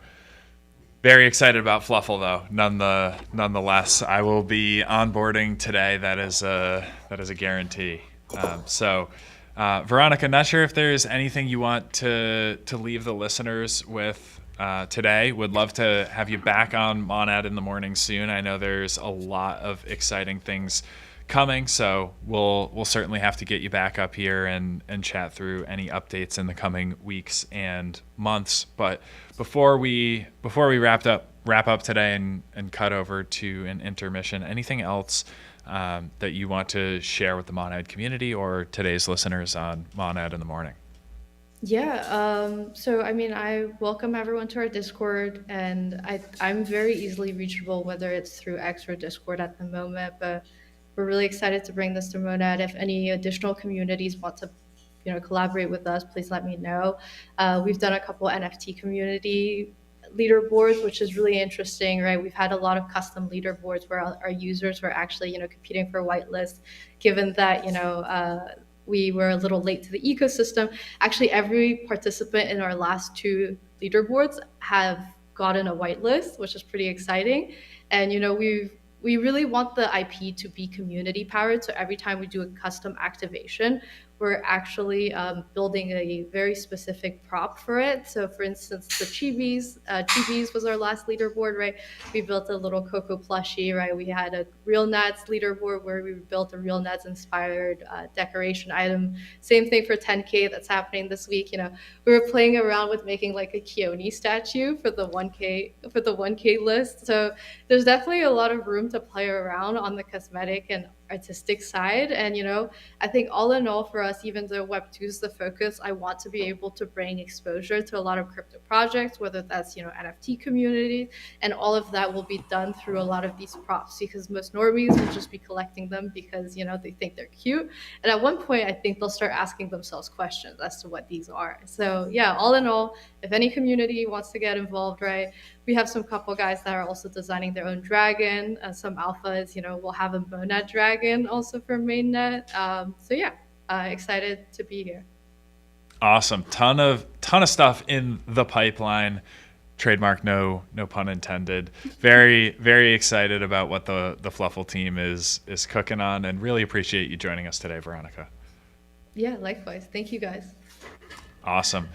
We will cut to a brief intermission right now, and then we will be back with Hasib to chat about all things Monad, Monad haters, Monad doubters. Questions will be answered. No holds barred. Stick with us. This is Monad in the Morning.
And we are back, and I love that sweatshirt. Hasib, looking great. Thank you very much for joining us today on Monad in the Morning. We've been looking forward to this, and I know a lot of the listeners have as well, so appreciate you being here. Thanks for having me, guys. That's one of the OG sweatshirts. That's like the thin marine layer. Is it? Right? It is actually. It's really hugely oversized, which is why I wear this all the time when I go to the gym. So I think this is like a large, but for some reason it's like a double XL in reality. So it's actually really comfy. Well, either way, it's rare. I don't think we have any more of those hoodies, at least at present. So they're really nice. Well, this is like early back when you guys had a pretty shitty office compared to what it's like now. Like I saw your guys' new office. It's like really fly, super nice. Obviously, I think you guys are in like the podcasty recording area of the office. I remember visiting the original office, and that was where this guy came from. So way back in the early days. But I'm very tired because I was up last night arguing with the internet. So I had a lot of comments on the Monad piece that I put out last night. Not even a piece, just like saying that I was going to be on the show. And I was just trying to solicit, okay, all the doubters who are out there, because I've seen huge sentiment swing. A lot of people feeling very bearish. A lot of people very down on new token launches. And I actually have kind of mixed feelings about launching a token right now. I actually think it's a great time to launch a token, even though the market is very bearish. I actually think that's really good. I think it would be much worse for Monad to launch into a very bullish environment where there's basically only one direction that the market can go. Yeah, I was sort of just arguing with tons and tons of people last night. And whenever I do that, I always get terrible sleep. because I'm just like I'm in bed thinking about how I'm going to respond to people, which is just the worst way to give your mind any rest. So Yeah, but I feel very prepped. I feel very prepped to talk about all the doubts that people have about Monad. beautiful. Well, clearly it's not great for sleep, but it is good for thinking through kind of if-thens and logic flows and like, oh, I should have said this and this is the real answer, but how do I frame it? So it's pretty good prep. We also know, Steve, clearly from the chopping block, you are no newbie to podcasting and talking about things live. It is one of my favorite crypto podcasts. So Thank you. very excited. I like the recent episode as well. And you're also no stranger to arguing with people on the internet. You have made more or less a brand out of this. And I think, there's kind of a silent. Oh, well, I don't know. I'm thinking of like the Guart podcast where like you guys were going back and forth. And true. then I think you tend to have, you will say the thing that the silent majority is not really going to say. And like mostly it's just extreme takes that take over the timeline. And I feel like you're pretty good at arguing for like, no, this is kind of how the market actually works. And this is the common sense take. So given that, we're excited to have you on the show. Yeah. I agree with that. I think oftentimes like I like to be the kind of voice of sanity, not even the voice of like, hey, here's this really deep insight that you haven't thought of. It's more just like, hey, let's like kind of just let's like bring the temperature down a little bit and just be a little rational. But the other thing I think is that I'm really drawn to unpopular positions, that I think if you just hear them articulated, you're like, oh wait, actually that makes a lot of sense. But there's times when people on crypto Twitter there's like this contagion of certain beliefs or even just certain vibes that just everybody starts getting on the bandwagon for. And there was a time when there was all of this talk about financial nihilism, this idea that nothing we're building here matters, that all of crypto is bullshit. And we've kind of edged a little bit back into that financial nihilism, I think, as of the last few months. But I remember in 2024, it was everywhere. Like 2023 and 2024 was like peak financial nihilism. And it was one of the times, like normally in a bull market, I actually don't really know what to talk about. Because like in a bull market, I don't really have any unpopular positions to take, and I'm not a good bull poster actually. So I'm not good at like leaning into, oh, everything's working. I'm not like, oh yeah, Bitcoin's going to 250K or whatever. Like it's just like not in me to do that. But when everyone's bearish, that's when I'm like, oh dude, I have so much to say. Let's go. So beautiful. Yeah, I'm kind of like I counter trade. I counter trade the sentiment. Well, you're the perfect guy to have on today. I guess just to frame up what we're going to try and get into over the next 45 minutes and kind of set the scene. We at Monad Foundation understand skepticism. We encourage skepticism. I think it's a smart, healthy way to approach the nascent and extremely volatile industry that crypto is.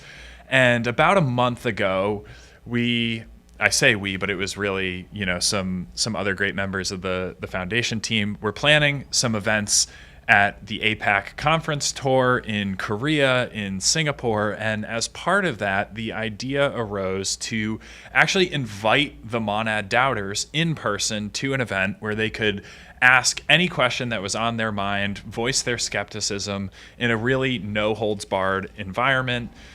You were on stage, Hasib, alongside Tina, the head of ecosystem at Monad Foundation, alongside Eunice and James, two of the Monad co-founders as well. And that was a great discussion, but we didn't have the opportunity to share that with the world. So now that we've seen more and more skepticism on the timelines and alongside some baseless FUD, some genuine questions as well, we kind of wanted to use this opportunity to unpack those and allow you to share your perspective in a similar format to the Doubters Dialogue. So there were a couple tweets surfacing from the Pipeline account, from your account, Hasib, inviting these questions. We've kind of compiled a bit of a list, but we'll kind of let you steer the ship here.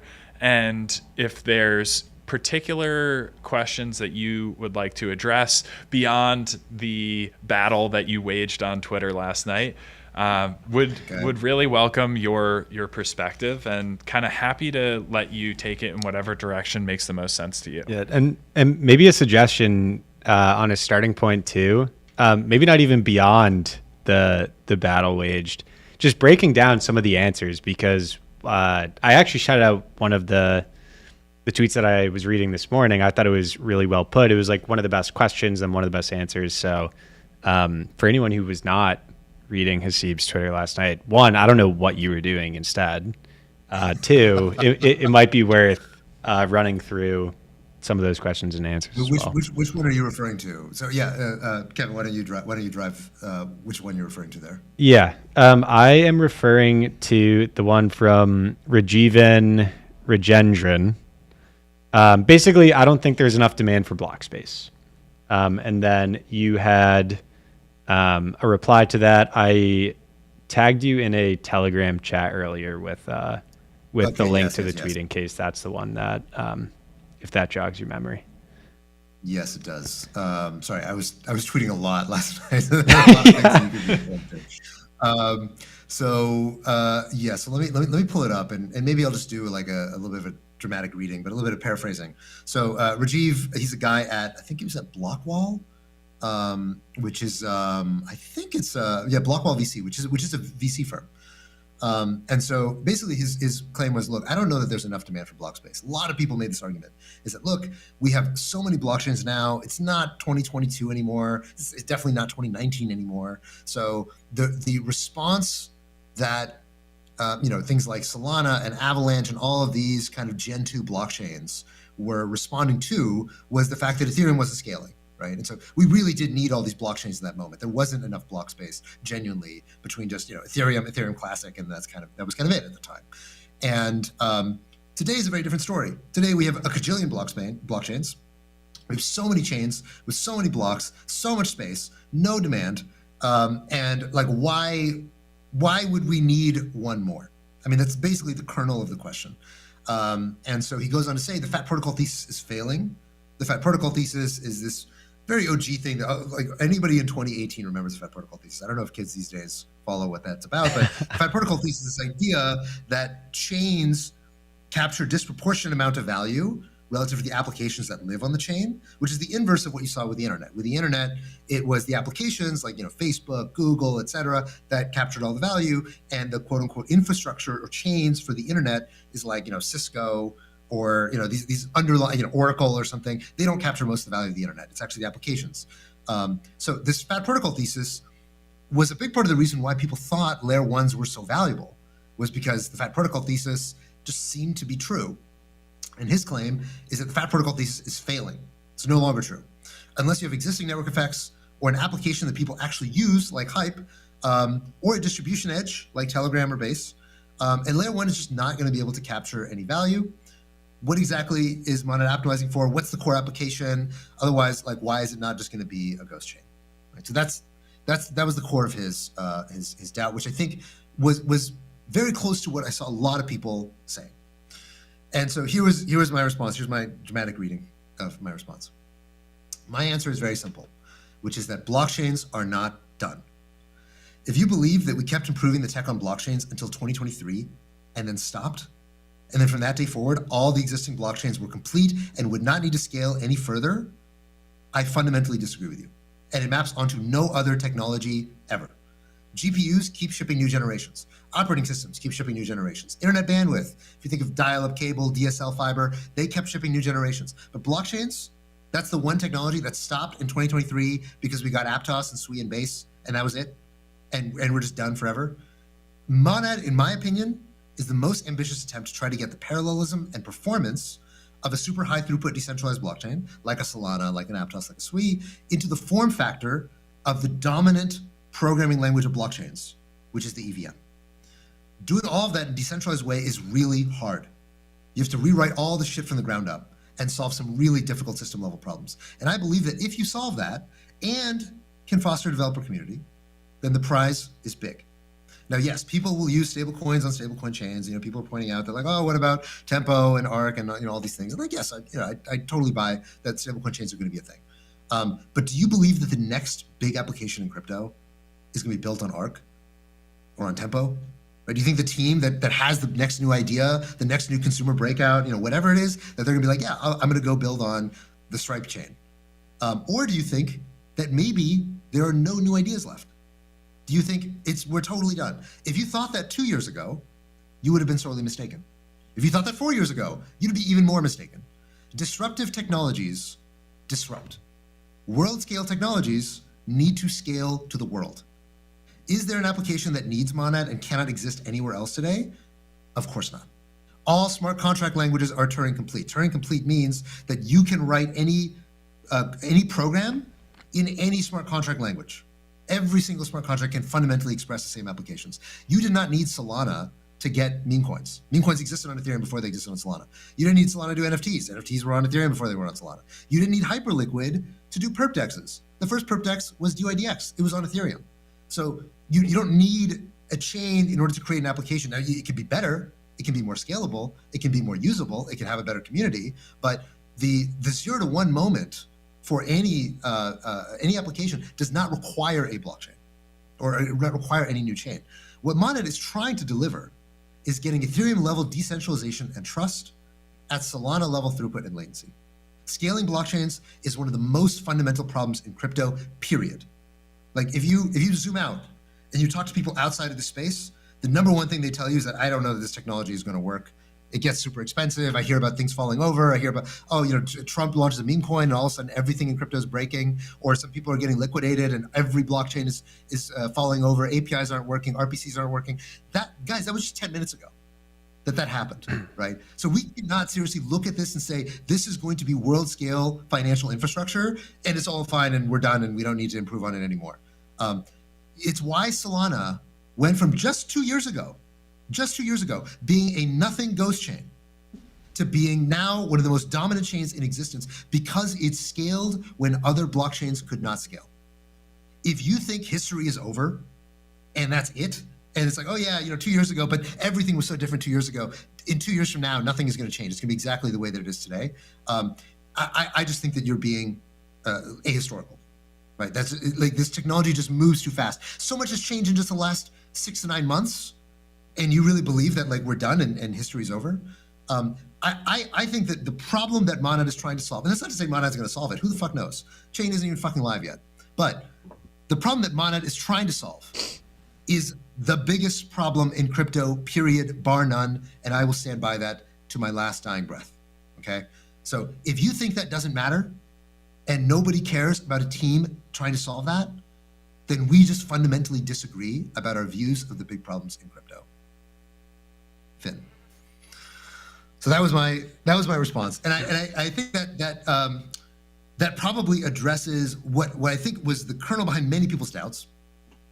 But there was I invited a lot of people to say, hey, tell me what you believe, tell me what you are so skeptical about Monad, and to be clear, I'm not trying to tell you that you shouldn't be skeptical about a new chain. Of course you should be skeptical about a new chain. Chain doesn't fucking exist, so you're correct to be skeptical, but I see a delta between being skeptical and being a doubter.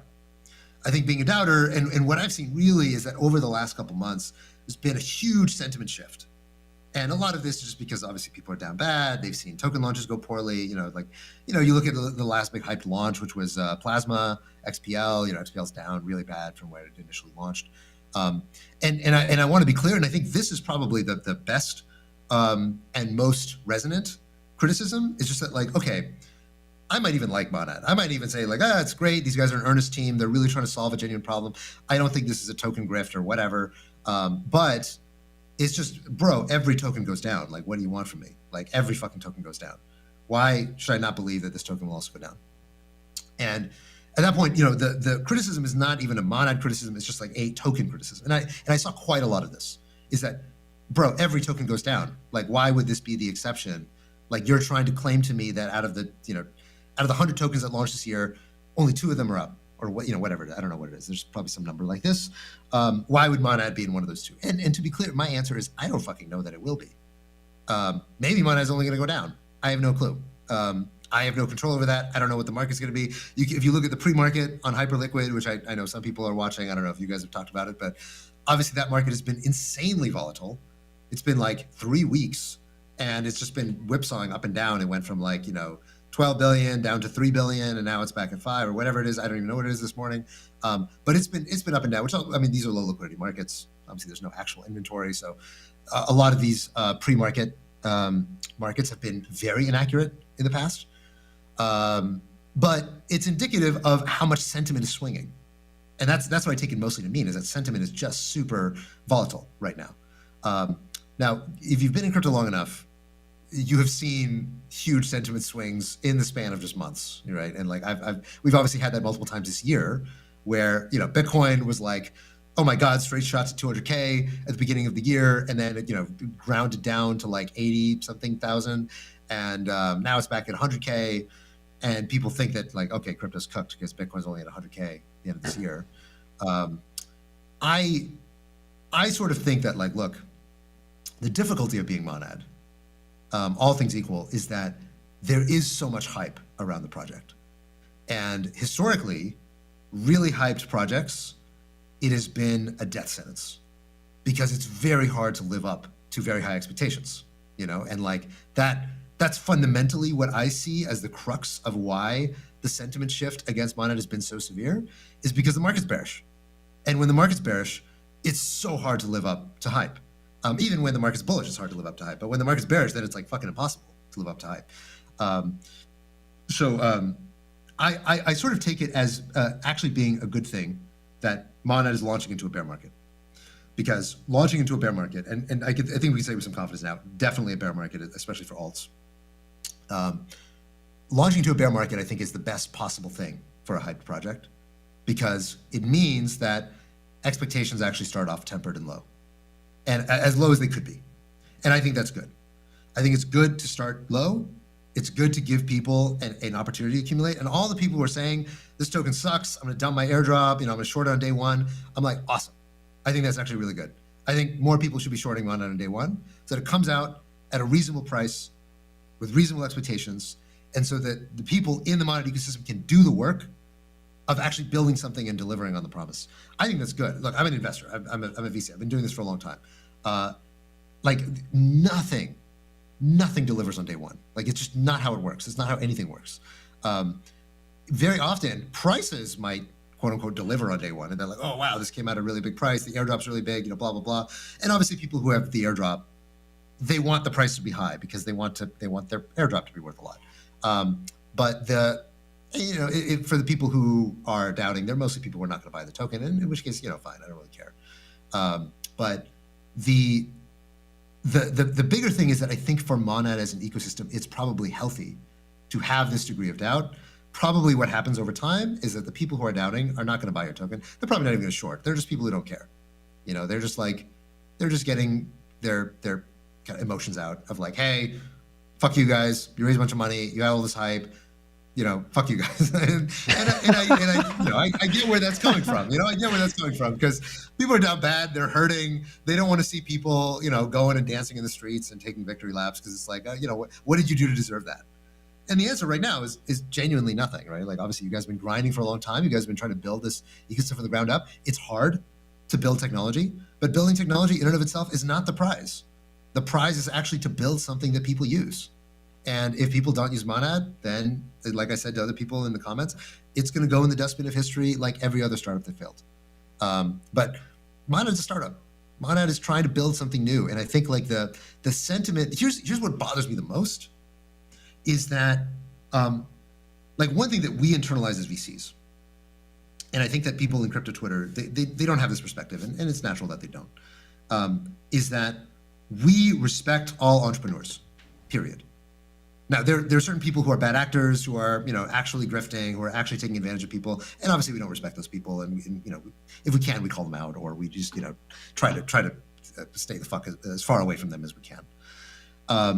But people who are truly doing it for the right reasons, who are in it for the love of the game, who are actually trying to make the industry better, like those entrepreneurs, 100% of them I respect. And that's just like a kind of philosophical worldview about what crypto needs, what the industry needs, what technology needs, what every industry needs, is entrepreneurs trying to build things to make the industry better. As long as you're earnestly trying to do that, you have my respect. And so That's why I would never, even if I don't think a project is going to succeed, I would never think that it's a good spiritual use of my time or energy or platform or resources to go and tell them, you guys are going to fail, you guys are overvalued, you guys are this, you guys are that. I'm just like, it's the opposite of the energy you should be bringing into the world. The energy you should be bringing to the world is more people should be building things, more shots on goal, more attempts to try to scale blockchains, more attempts to create stablecoins, more attempts to create exchanges. Now, many people might say, like, well, why do we need another fucking exchange? We already have Hyperliquid. We already have Binance. We already have blah, blah, blah. And the same reason people would say, why do we need another layer one? Why do we need another stablecoin? Another argument that I made to somebody is that, like, look, why would Monad be worth anything? Why is it not going to be just an instant zero? What I told that person is that there's three things in crypto that make all the money. They are stablecoins, Tether, Athena, things like that. Exchanges, things like Coinbase, Binance, Hyperliquid, and then blockchains, right? So Ethereum, Solana, things like that. And if you want to have a big outcome, right? If you want like a 10, 20, $30 billion outcome, the only places you will find those outcomes in this industry is in one of those three sectors, right? You cannot name a single $10 billion plus outcome that's not one of those three things, because these are in some deep way solving the biggest problems in the industry, right? Exchanges are the connective tissue, but in the whole financial sector, they're how the finance of crypto actually works. Stablecoins, they are that's the medium of exchange that we use in crypto. And then, of course, blockchains is the substrate where it all happens. These are the actual underlying rails on which all this stuff is possible. And so if you can build a better mousetrap in any of those three things, the outcome is huge. Now, most things in all three of those sectors fail because they are extremely difficult. They're extremely competitive. They are the hardest problems in the world, and as such, the prize to win it is very big, but the competitors are really, really powerful. It's really hard to beat Ethereum. It's really hard to beat Solana. It's really hard to beat Coinbase. Really hard to beat Binance. Really hard to beat Tether. Really hard to beat Athena. These are not reasons to not try. These are not reasons to not try. So as an investor, the thing that I internalize from that is that you play the biggest games if you want to win the biggest prizes. And the biggest game that's out there is trying to rebuild a better blockchain. Now, is it harder in 2025 than it was in 2019? Of course it is. Like it's a lot harder to build a better exchange in 2025 than it was in 2019, right? That's when Binance and this new generation of post BitMEX exchanges came of age. But Hyperliquid has shown that you can do it. You can build a better exchange. You can build a new exchange. You can actually win market share from some of the big guys by innovating, by building something actually better. Now, will Monad do that? I don't know. I hope it will. Obviously, I'm Team Monad, and I'm here to try to do whatever small, very, very small piece that I can in helping push that forward. But mostly, it's up to you guys and your teams to make that happen. I'll pause there. Do you want me to keep going and quote some more doubters?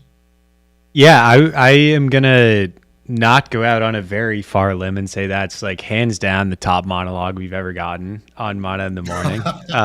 The entire production team was commenting internally in the Slack, just going, this is Clip City.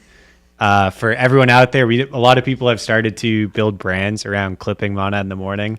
So Hasib just gave you your rent money via Elon Bucks for the month. So shout out to you. That was an awesome take. I think basically building all of the main arguments that like we see constantly on a day-to-day basis about Monad and explaining your take on them was amazing. I had two follow-ups just to hit on. One of the takes, right? Like the problem, the spiritual problem with just like shooting people down that are trying to do something instead of just like letting them try to do their thing. I'm clearly paraphrasing the take. We very much actually done this on purpose. One of like my key theses that we've built a lot of the growth strategy around is like the vast majority of projects in crypto die because they never get attention. Like it's not because they get a bunch of attention and it's like negative, but there's some positive. Like they just die because no one knows about it, right? Irrelevance is the actual death for most things. And so to put mine in the best position to succeed, capture all of the attention, even encourage negative attention. We've done things like in the very recent past, I don't know if I want to call them out specifically, but like to purposely spur negative sentiment, right? To get that push pull of, oh, Monad's really good. I like it. They gave me this card. Oh, wait, like now I don't like it for XYZ reason and negative sentiment. So like creating those conversations and making people hot and cold over time while capturing more attention is good. It does invite a lot of doubt. A lot of people yell about it on the internet, but at least it will not be irrelevant. A lot of people will be watching, essentially. Yeah. And the core reason that I think that that works well for Monad is, at least in my belief, it is like one of the most important things that I have seen built in my kind of professional time in crypto. And I think the more people learn about it, the more it's in front of them, the more they will realize, and like the truth basically comes out. So capture a lot of attention, allow for the truth to come forward. But it does create a lot of skepticism and doubt. So I appreciate you fighting the good fight across the timeline on that side. And the other is just around general skepticism. We've talked about this before on the show, but general skepticism is super healthy in crypto, like because of the history of crypto, kind of the nature of everything in tech, but like the burden of proof is on someone who's trying to do something to prove that it is not, like in crypto specifically, to prove that it's not a scam. Why is this not a scam designed to hurt me instead of help the industry? And that's like, that is the, if my mom asked me about some crypto project she heard that people were excited about, like 9 times out of 10, I'm going to say, Mom, it's probably a scam. I'll look at it for you and help you break this down. But like very likely it's not a real thing. And it's just the nature of the industry. It's a safe place to be, right? It's better to be cautious than overly optimistic, specifically in crypto, like with new project launches. So it is good. We invite skepticism. You should generally be cautious. It's on us to do shows like this and explain what the technology is and show you apps that that will earn trust over time. Totally. It is striking, though, that it's just such a different category relative to most things that I would say you should be cautioning people against interacting with, right? So there's a lot of stuff in DeFi, and people have been talking about this, especially with the USDX blow up that happened just earlier this week.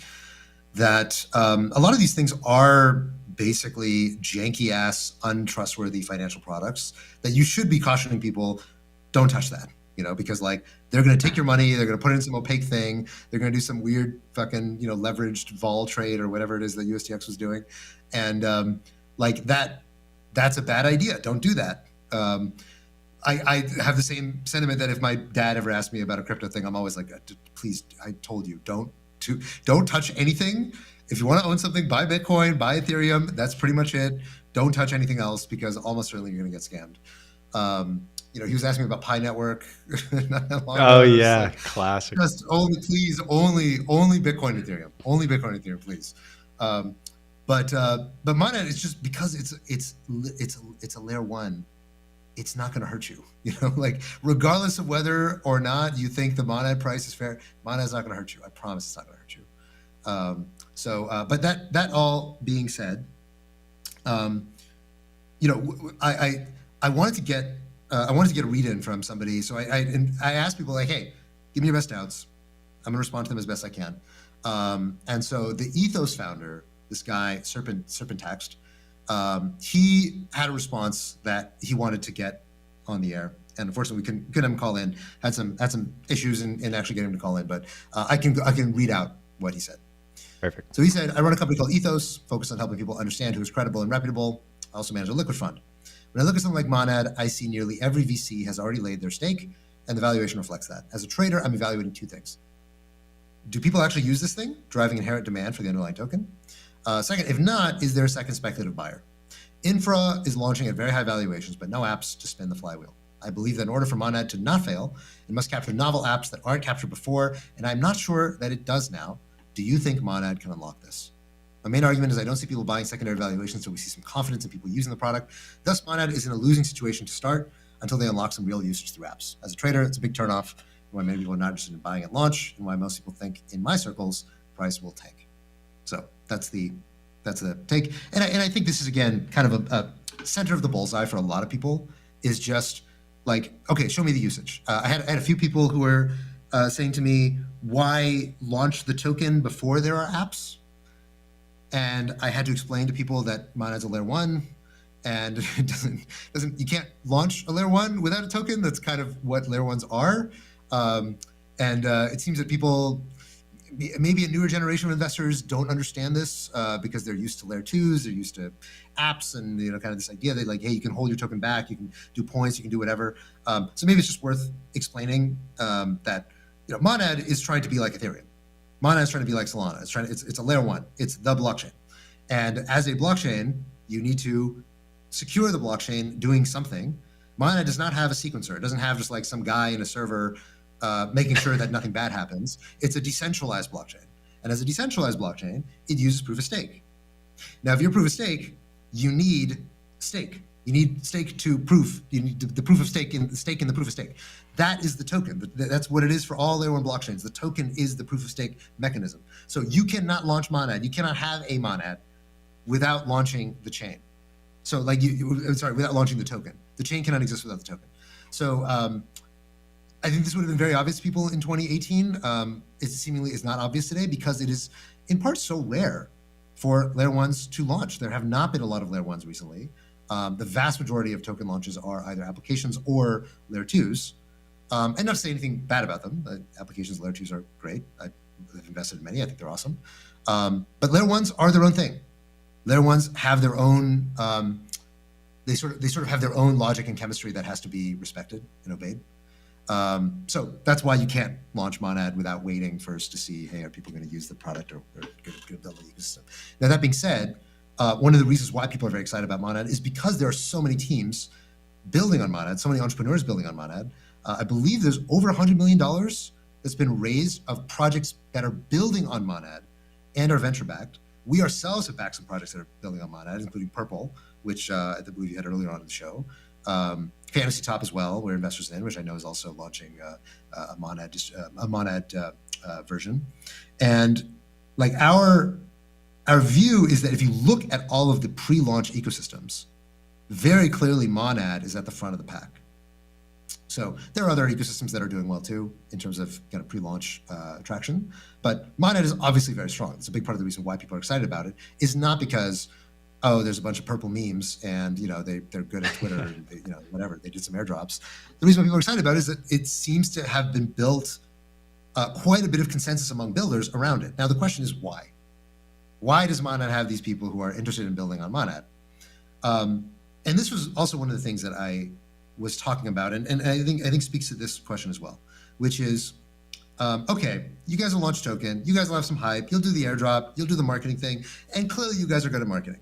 Nobody claims you guys are bad at marketing. Everybody's like, yeah, they're good at getting Twitter followers, they're good at posting the memes, they're good, whatever. Maybe they're good at rage baiting people, but like we've seen it before, right? We've seen it with Blast, we've seen it with Barachain, we've seen it with these other guys. Why is this not going to be the next Blast? Right? The obvious answer is that it will be the next Blast. It will be the next Barachain because they all said the same fucking thing to me. They all had the social media hype. They all had the big airdrops. So what exactly is different about Monad? So here's my best answer to that. Is it's a little bit, it's the kind of language that you don't hear much in crypto. But here's my genuine answer, which is that having been doing this for a long time, what I really believe is that every blockchain project has a soul. And that soul is the kernel of what that blockchain is about and what it represents. So if you look at what was the soul of Blast? The soul of Blast, at least as far as my recollection of it, was that Blast was about yield and it was about gambling. Right, it was like DegenFi. I mean, you remember at the time, this was like when Rollbit was super hot and all the gambling fi meta was really doing numbers. And Blast was like, we're going to be the best place for that. And people believed it. People were like, yes, I love that. GambleFi, totally on. And all the apps that were building on them were all about gambling and social and all this other stuff. And if you look at Barachain, what was the soul of Barachain? My view is that the soul of Barachain was that Barachain was a party. Barachain was the best party in crypto, right? Like they threw amazing parties, they had hot girls, like there was, vape to earn, and like all this, like it's gonna be a great farm, you're gonna make all this money, and it's just gonna be a great time, right? The coolest people are all in Berachain. That was what the soul of Berachain was about. And when you go all in on your soul being about yield and gambling, or about being the best party, is that at a certain point, the yield goes down. At a certain point, people don't want to gamble anymore. Or if you're the best party, at a certain point, the lights go out and the party's over. Or nobody wants to party because everyone's getting wrecked, right? And the question is that soul, the reason why people showed up and believed in you and believe is what you represent, is that soul going to sustain you through the valley of darkness that you will eventually ride through, because crypto is full of these valleys of darkness, right? If you're in crypto long enough, you will see a regime change. You are going to see a macro downturn. You are going to see huge drawdowns in a lot of tokens. You're going to see big blowups. We're not done yet. There's definitely more blowups coming. There always is. And you have to survive that. And if you look at Solana, Solana is the case study of what it looks like for an ecosystem that has a soul, right? Because when Solana was riding high, when it was all about SBF and FTX and, oh my God, we're the anointed ones, we're the best chain in history because Sam is going to drive us to the moon and he's going to keep buying this fucking token. And when SBF turned out to be a fraud and FTX collapsed and all of the people who were holding on to Solana token were vomiting it out into the market and everybody was down 98% on their Solana positions, why did people keep building on Solana?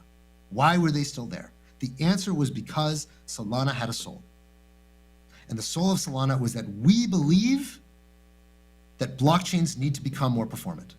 That was the soul of Solana. Solana was all about a belief in the future. And most people who were in Solana left. Most people who were in Solana dumped their tokens. But that core of the sort of, I described it once before as the chanting monks in the corner. They sit there protecting the candlelight vigil because they really believe in the soul of what this blockchain is about. They stuck it through. And it was those guys who rebuilt Solana from basically nothing, from just an emptied, blasted out shell into what it is today. And the question that I think is fundamental to whether or not Monad is going to be able to do the same thing is whether or not Monad has a soul. Now, I believe that Monad has a soul. I believe that Monad is driven and cut very much from a similar cloth to Solana, is that Monad believes the same vision about scaling blockchains, the same vision that blockchains need to become much, much bigger and faster and fundamentally better. But it needs to do that in a way that's compatible with the EVM, because the EVM is the lingua franca of blockchains, right? That's what Monad believes. And that is why I think Monad is going to have more staying power than many of these other ecosystems. Now, whether or not that soul persists, whether or not that soul is held onto, again, it's not up to me. It's up to the Monad ecosystem. It's up to the Monad team. It's up to the people who are on your guys' side, keeping that alive and keeping that central to what Monad is about. Because regardless of whether Monad launches at a high price or a low price, whether the token goes up or down, it is going to have a dark night of the soul. Because every blockchain I have ever seen, every blockchain project, every blockchain token has gone through that, and you guys will have to go through it too, if you have the ability to, right? Some people go through that dark night and never end up making it out.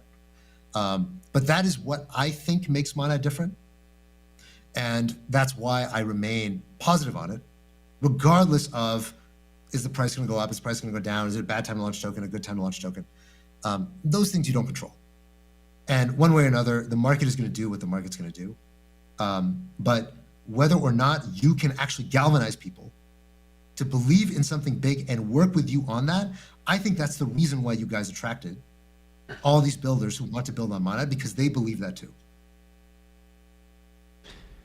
Yeah, I actually haven't heard the soul explanation before, but it actually tracks really well with a lot of what we saw in 2021. Like I could very distinctly describe like what the soul of Avalanche is to me. Like, what are they all about? What are they constantly pushing? And I think it's shown up in a lot of like the big time partnerships that they've landed recently with like huge name brands and institutions. Mm-hmm. Like you could have asked 2 years ago, before those actually existed, who's probably the most likely ecosystem to get those? And like Avalanche is actually a front runner there, even though some people might see it as a dark horse for a bunch of different reasons. So it almost comes down to like, how strong is the core vision? What is the culture of the team that's like going to actually put in the work and do the things that need to be done to get there. But describing it as a soul, I feel like it's more of a fun way to be able to get the same message across. And Not to cut you off, but one thing I would add on that point, and maybe it's doesn't come across as powerfully from me because I am like obviously biased as a member of the foundation team, but I started my Monad journey, if you will, in the community because I saw a bunch of people that I looked up to in crypto working really hard to push that soul forward. And I think hard work is a really core component of the Monad soul, the Monad project, the Monad effort more broadly. And when I did have the opportunity to join the team full time, I think it was around December, like Christmas time in 2023, I actually had the opportunity to meet up with the team in person. There was a small holiday gathering. You might have actually been there, Hasib, almost 2 years ago now.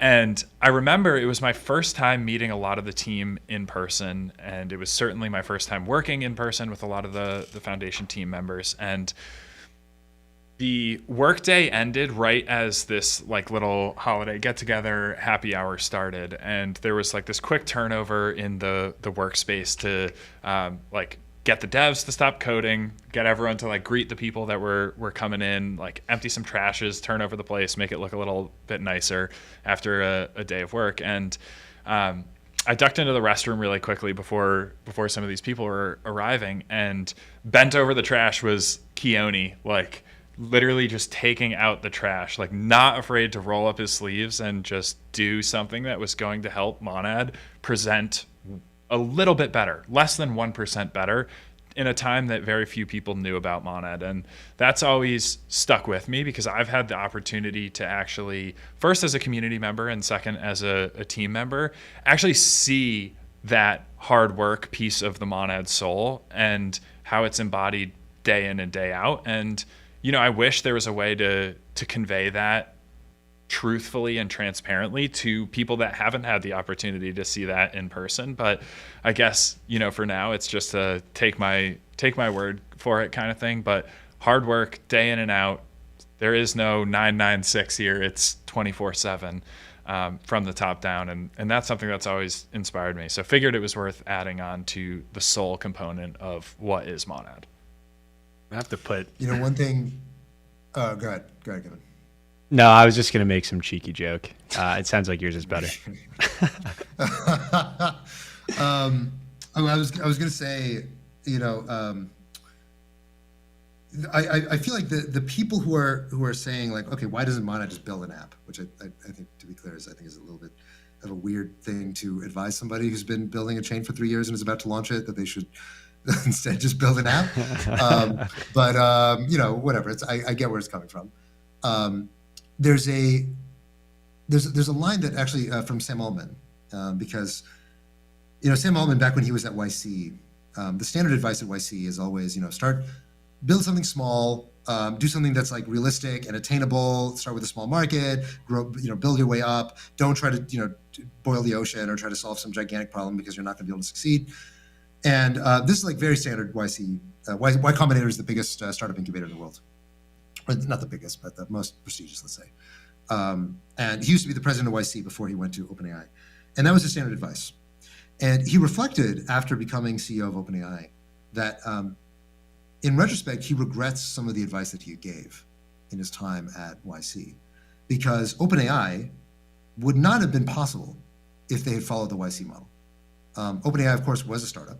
They started as a nonprofit and then eventually had to go raise venture capital in order to finance what they were doing. And the thing they were trying to solve was so stupid sounding, of like, we are going to build artificial general intelligence. And now, everyone's AGI pilled and whatever, you see GPT-5 and you're just like, oh my God, we're almost there. But this was like GPT-2 era, or even pre-GPT-2, that they were going and trying to raise venture financing, saying, we are going to build artificial general intelligence. That's the business plan. And that sounded so stupid at the time.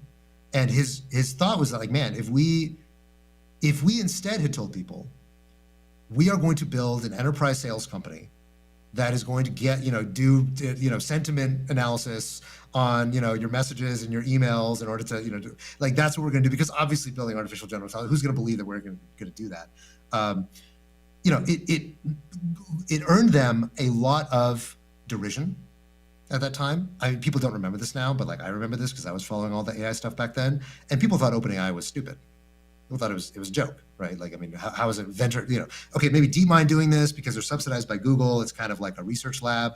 Maybe that makes sense, but like OpenAI, like how do they think they're going to make money from like these stupid NLP experiments? And what Sam Altman reflected on was that actually, even though it earned us a lot of doubters to claim that we were going to go try to build AGI, I realized that actually we could not have built OpenAI if we did not go for the big prize. Because even though we earned a lot of skepticism, we also were only able to attract the allies and the employees that we attracted because of how big and insane the vision was. And it feels in a way quite similar to me today, is that saying that I'm actually going to build the next Ethereum. I'm going to build the next Solana. It's so stupid sounding. It's so obviously unrealistic that it's going to make people mad. It's going to make people want to tell you, like, are you retarded? Like, do you really think you're going to build the next Ethereum? Like, come on. And at the same time, it's going to attract the most ambitious and the most sort of high aspiring people who want to work on something really big, right? The same thing is true of Elon Musk and SpaceX. Like, I'm going to go to Mars. I'm going to build a company that goes to Mars. That was such a crazy, ridiculous sounding idea, but it also galvanized a generation of aeronautics engineers who now have built the most valuable company in space ever. And so I kind of see that as the core of what Monad is trying to do. It's trying to solve the biggest problem in crypto, which is how do you build a better one? How do you build a better mousetrap? How do you build the biggest thing that everybody in the space is orienting around? And is it probably going to fail? I mean, look, most startups fail. But is it really big? If it works, is it going to be fucking enormous? The answer to me for that is like, yes, yes, yes. Mm-hmm. Yeah, I mean, I wasn't going to be the one to say that Monad is basically OpenAI AGI in 2025, but I know, I'm joking. Yeah. No, I think that resonates a lot. Like, I mean, Haseeb, I brought this up on stream like when we first kicked off, and I said Haseeb was joining later. But before I joined Monad, you were actually the first person that I reached out to because I'm like, hey, I have this vision.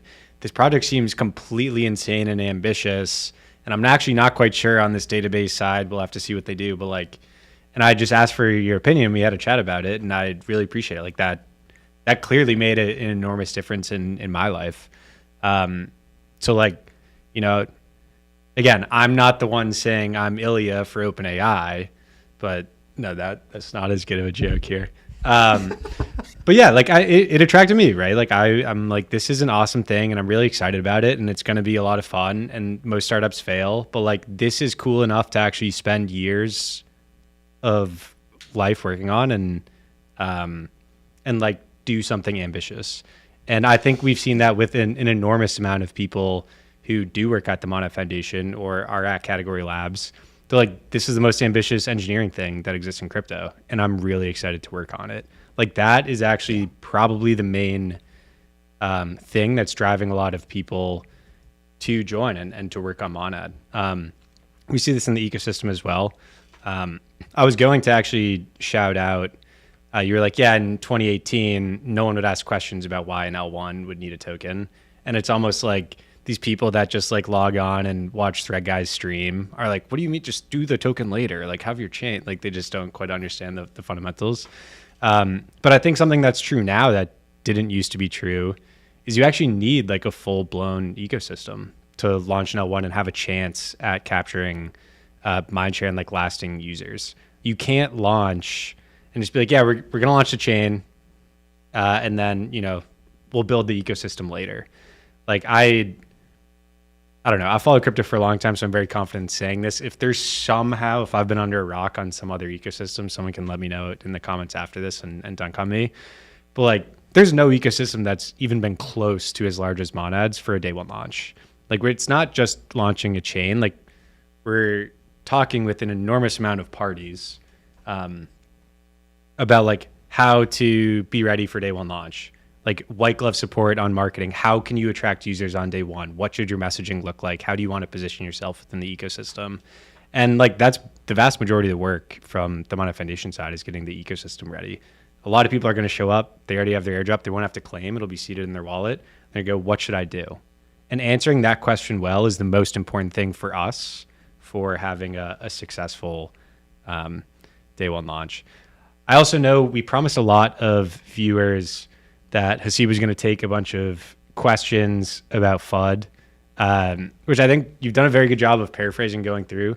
We have 8 minutes left. I don't know if there are any other questions that you would like to look at and dissect, but We actually I've got probably a have list here. Oh, go ahead. probably have. I was just gonna say we probably have fewer than 8 minutes. I know you got to jump at the half hour, Haseeb. So Dude, just want to yeah. be mindful of that. Yeah. I think the list that I put together, I feel like I have mostly answered in some way or another. I'll say this actually. There's one question about like why we originally invested into Monad. So we invested a long time ago. We invested in seed round, and then we continued investing along the way. When I first met Keone, obviously met him before when he was at Jump. But when I first talked to Keone about the seed round of Monad, the idea for Monad was something that I was sort of waiting for somebody to come along and tell me that they were going to do this. And so what I mean by this being, obviously the EVM has been the dominant virtual machine for blockchains for a very long time. EVM stands for Ethereum Virtual Machine. It's the virtual machine that Ethereum originally created, and then most chains. So if you look at, Avalanche or BNB chain or Base or Arbitrum or blah, blah, blah, they're all EVM based, meaning they use the same smart contract language, they use the same virtual machine, they use the same internals and guts, they support all the same wallets, they support all the same block explorers, et cetera, et cetera. That's what EVM means. Solana is its own thing. Everything has to be rebuilt for something like Solana. Everything has to be rebuilt for something like Aptos or Sui. So the ability to build, I sort of analogize this to JavaScript. So JavaScript, of course, most used programming language in the world. JavaScript is the lingua franca of the internet. So, your laptop or your computer or even your phone at this point, for most computers, they're basically just glorified browsers. There's very little that you do on a computer these days. It's not just in your browser. And what's your browser doing? It's mostly fetching websites and then rendering JavaScript, because JavaScript is the programming language that you use to specify everything on the web. So JavaScript is really, really important because most of what people do on the internet is just interact with JavaScript. And so the problem with JavaScript was that JavaScript, much like Ethereum, was written in basically a weekend in like a drug-filled fever dream by Brendan Eich as like a weekend project when he was working on Netscape back in, what was this, like 97 or something, 98? JavaScript is a horrible language. It's genuinely a piece of shit, terribly designed, all sorts of design issues. And slowly, so basically what happened with the history of JavaScript was that originally it was called ActionScript in the beginning. And it was kind of like a weekend project of like, wouldn't it be cool if like you could script buttons to turn red, when you mouse over them, or like dumb little things like this. That's what JavaScript was originally designed for. And they thought it would just be like this cool weekend thing. Maybe it works, maybe it doesn't. We'll just try it out and ship it. And it started taking off like crazy. And then Internet Explorer, which was of course owned by Microsoft, Internet Explorer was like, oh man, this JavaScript thing, LiveScript or ActionScript. ActionScript seems to be taking off. Let's also implement ActionScript. And so they basically copied the language and implemented it themselves. And then, of course, you eventually got Firefox, which did the same thing. And this stupid language, which was not designed to be the language that all of the internet runs on, just got baked into the bread of the internet. And what happened is that slowly but surely over time, the language evolved because everyone realized, like, oh my God, this is like this load bearing, that meme of like this entire giant edifice and there's this tiny little Jenga block that it's all standing on? That's JavaScript, right? JavaScript was this like stupid little thing that someone once put there. And now the entire internet is resting on this, tiny little thing. And what essentially happened was Google invented V8. V8 is the JavaScript engine that runs on Chrome. And V8 was basically the attempt to rebuild JavaScript from the ground up to actually become a super high performance language. Because at the time, JavaScript was super slow, super inefficient, dynamically typed language, crappy type checking. There's no integers. It was all floats. It was terrible. It was horrendously designed language.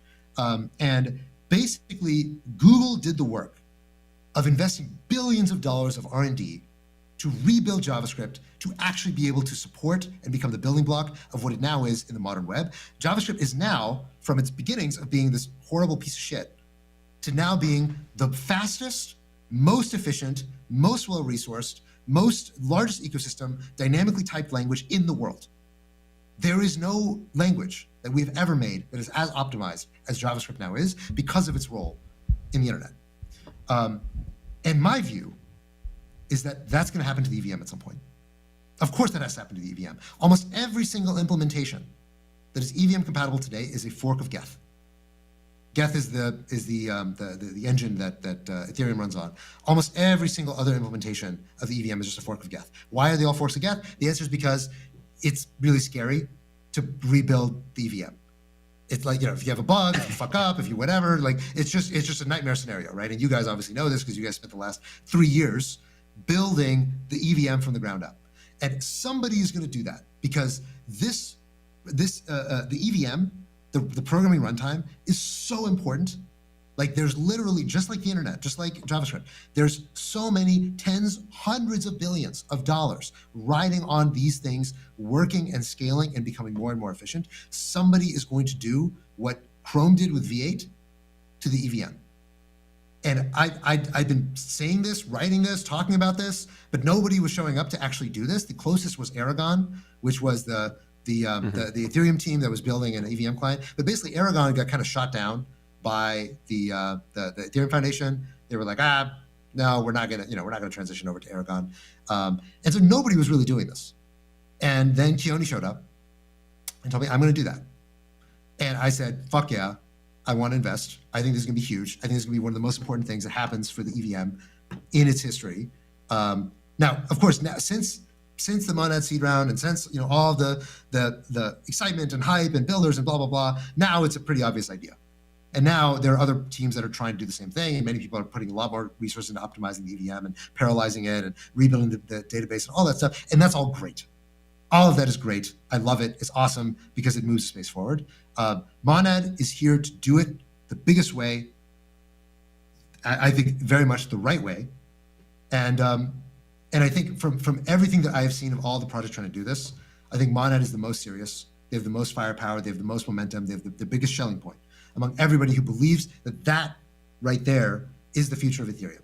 I don't think anybody believes that Ethereum itself is going to upstream Monad. I don't believe they're just going to merge everything in and say, great, we're going to do a hard fork, and now we're going to take the Monad code and Ethereum's going to run on Monad. If that does happen, that's great. I own a bunch of ETH. I'd be very, very, very happy if that were to happen. I don't think it's going to happen. I think that Monad is going to stand alone. It's going to do this its own way. And because of that, that's a big part of the reason why I am so bullish, is because I think it's such a big, important problem for the industry. It's been true in almost every technology space. That scaling that underlying technology is one of the most important bottlenecks to surpass to get to the next level of adoption.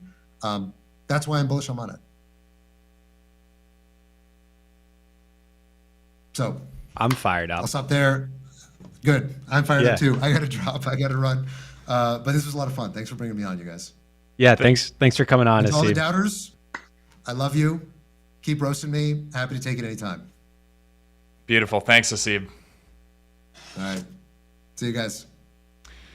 I don't know how in the world we could ever follow that, but I do know it is the Super Bowl for those who love to clip Monad in the morning. If you are a Monad in the morning frequent flyer, recurring listener, you know that we typically spin the wheel at the end of the show. However, we are probably going to do that next week instead, and here's why. One, we've been going for a bit now.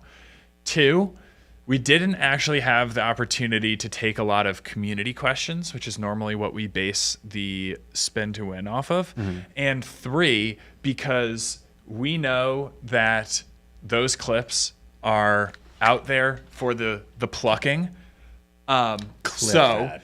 we will do double spins next week for the best clips from this week's show, as well as those who did ask a question that was asked on the air today. So I think, me talking after Hasib is just a bad idea. So let's cut it. Yeah, I would throw in there on the clip side. I know I personally will be retweeting a bunch of clips. Hasib just dropped a ridiculous amount of knowledge. If this goes everywhere, then that's the best possible outcome. And so, like, personally for my Twitter account, I'll retweet like bare minimum one, potentially more, be posting some. I'm not a big retweet guy, so that's actually pretty big. Tunes, that the whole team will be posting these all over. So John will retweet all of them. spin to wins, engagement, retweets, John W's meet, just everything is good for Clippers. This is Clip City. This is the Clip universe. It's directly into the Super Bowl of next week. You're like, oh my God, they dropped the main net date. How could anything ever get close to doing that next week? You'll see. You'll see, and you'll be able to have your clips be part of this wild ride. We got more stuff coming at you. This is Mana in the morning, dude. I'm fired up. Me too. Well, we got a lot to do. Look forward to seeing those clips on the timeline. Thank you very much for being with us on this beautiful Throughput Thursday. Every Thursday gets better from here because it does. So we'll see you on the next one.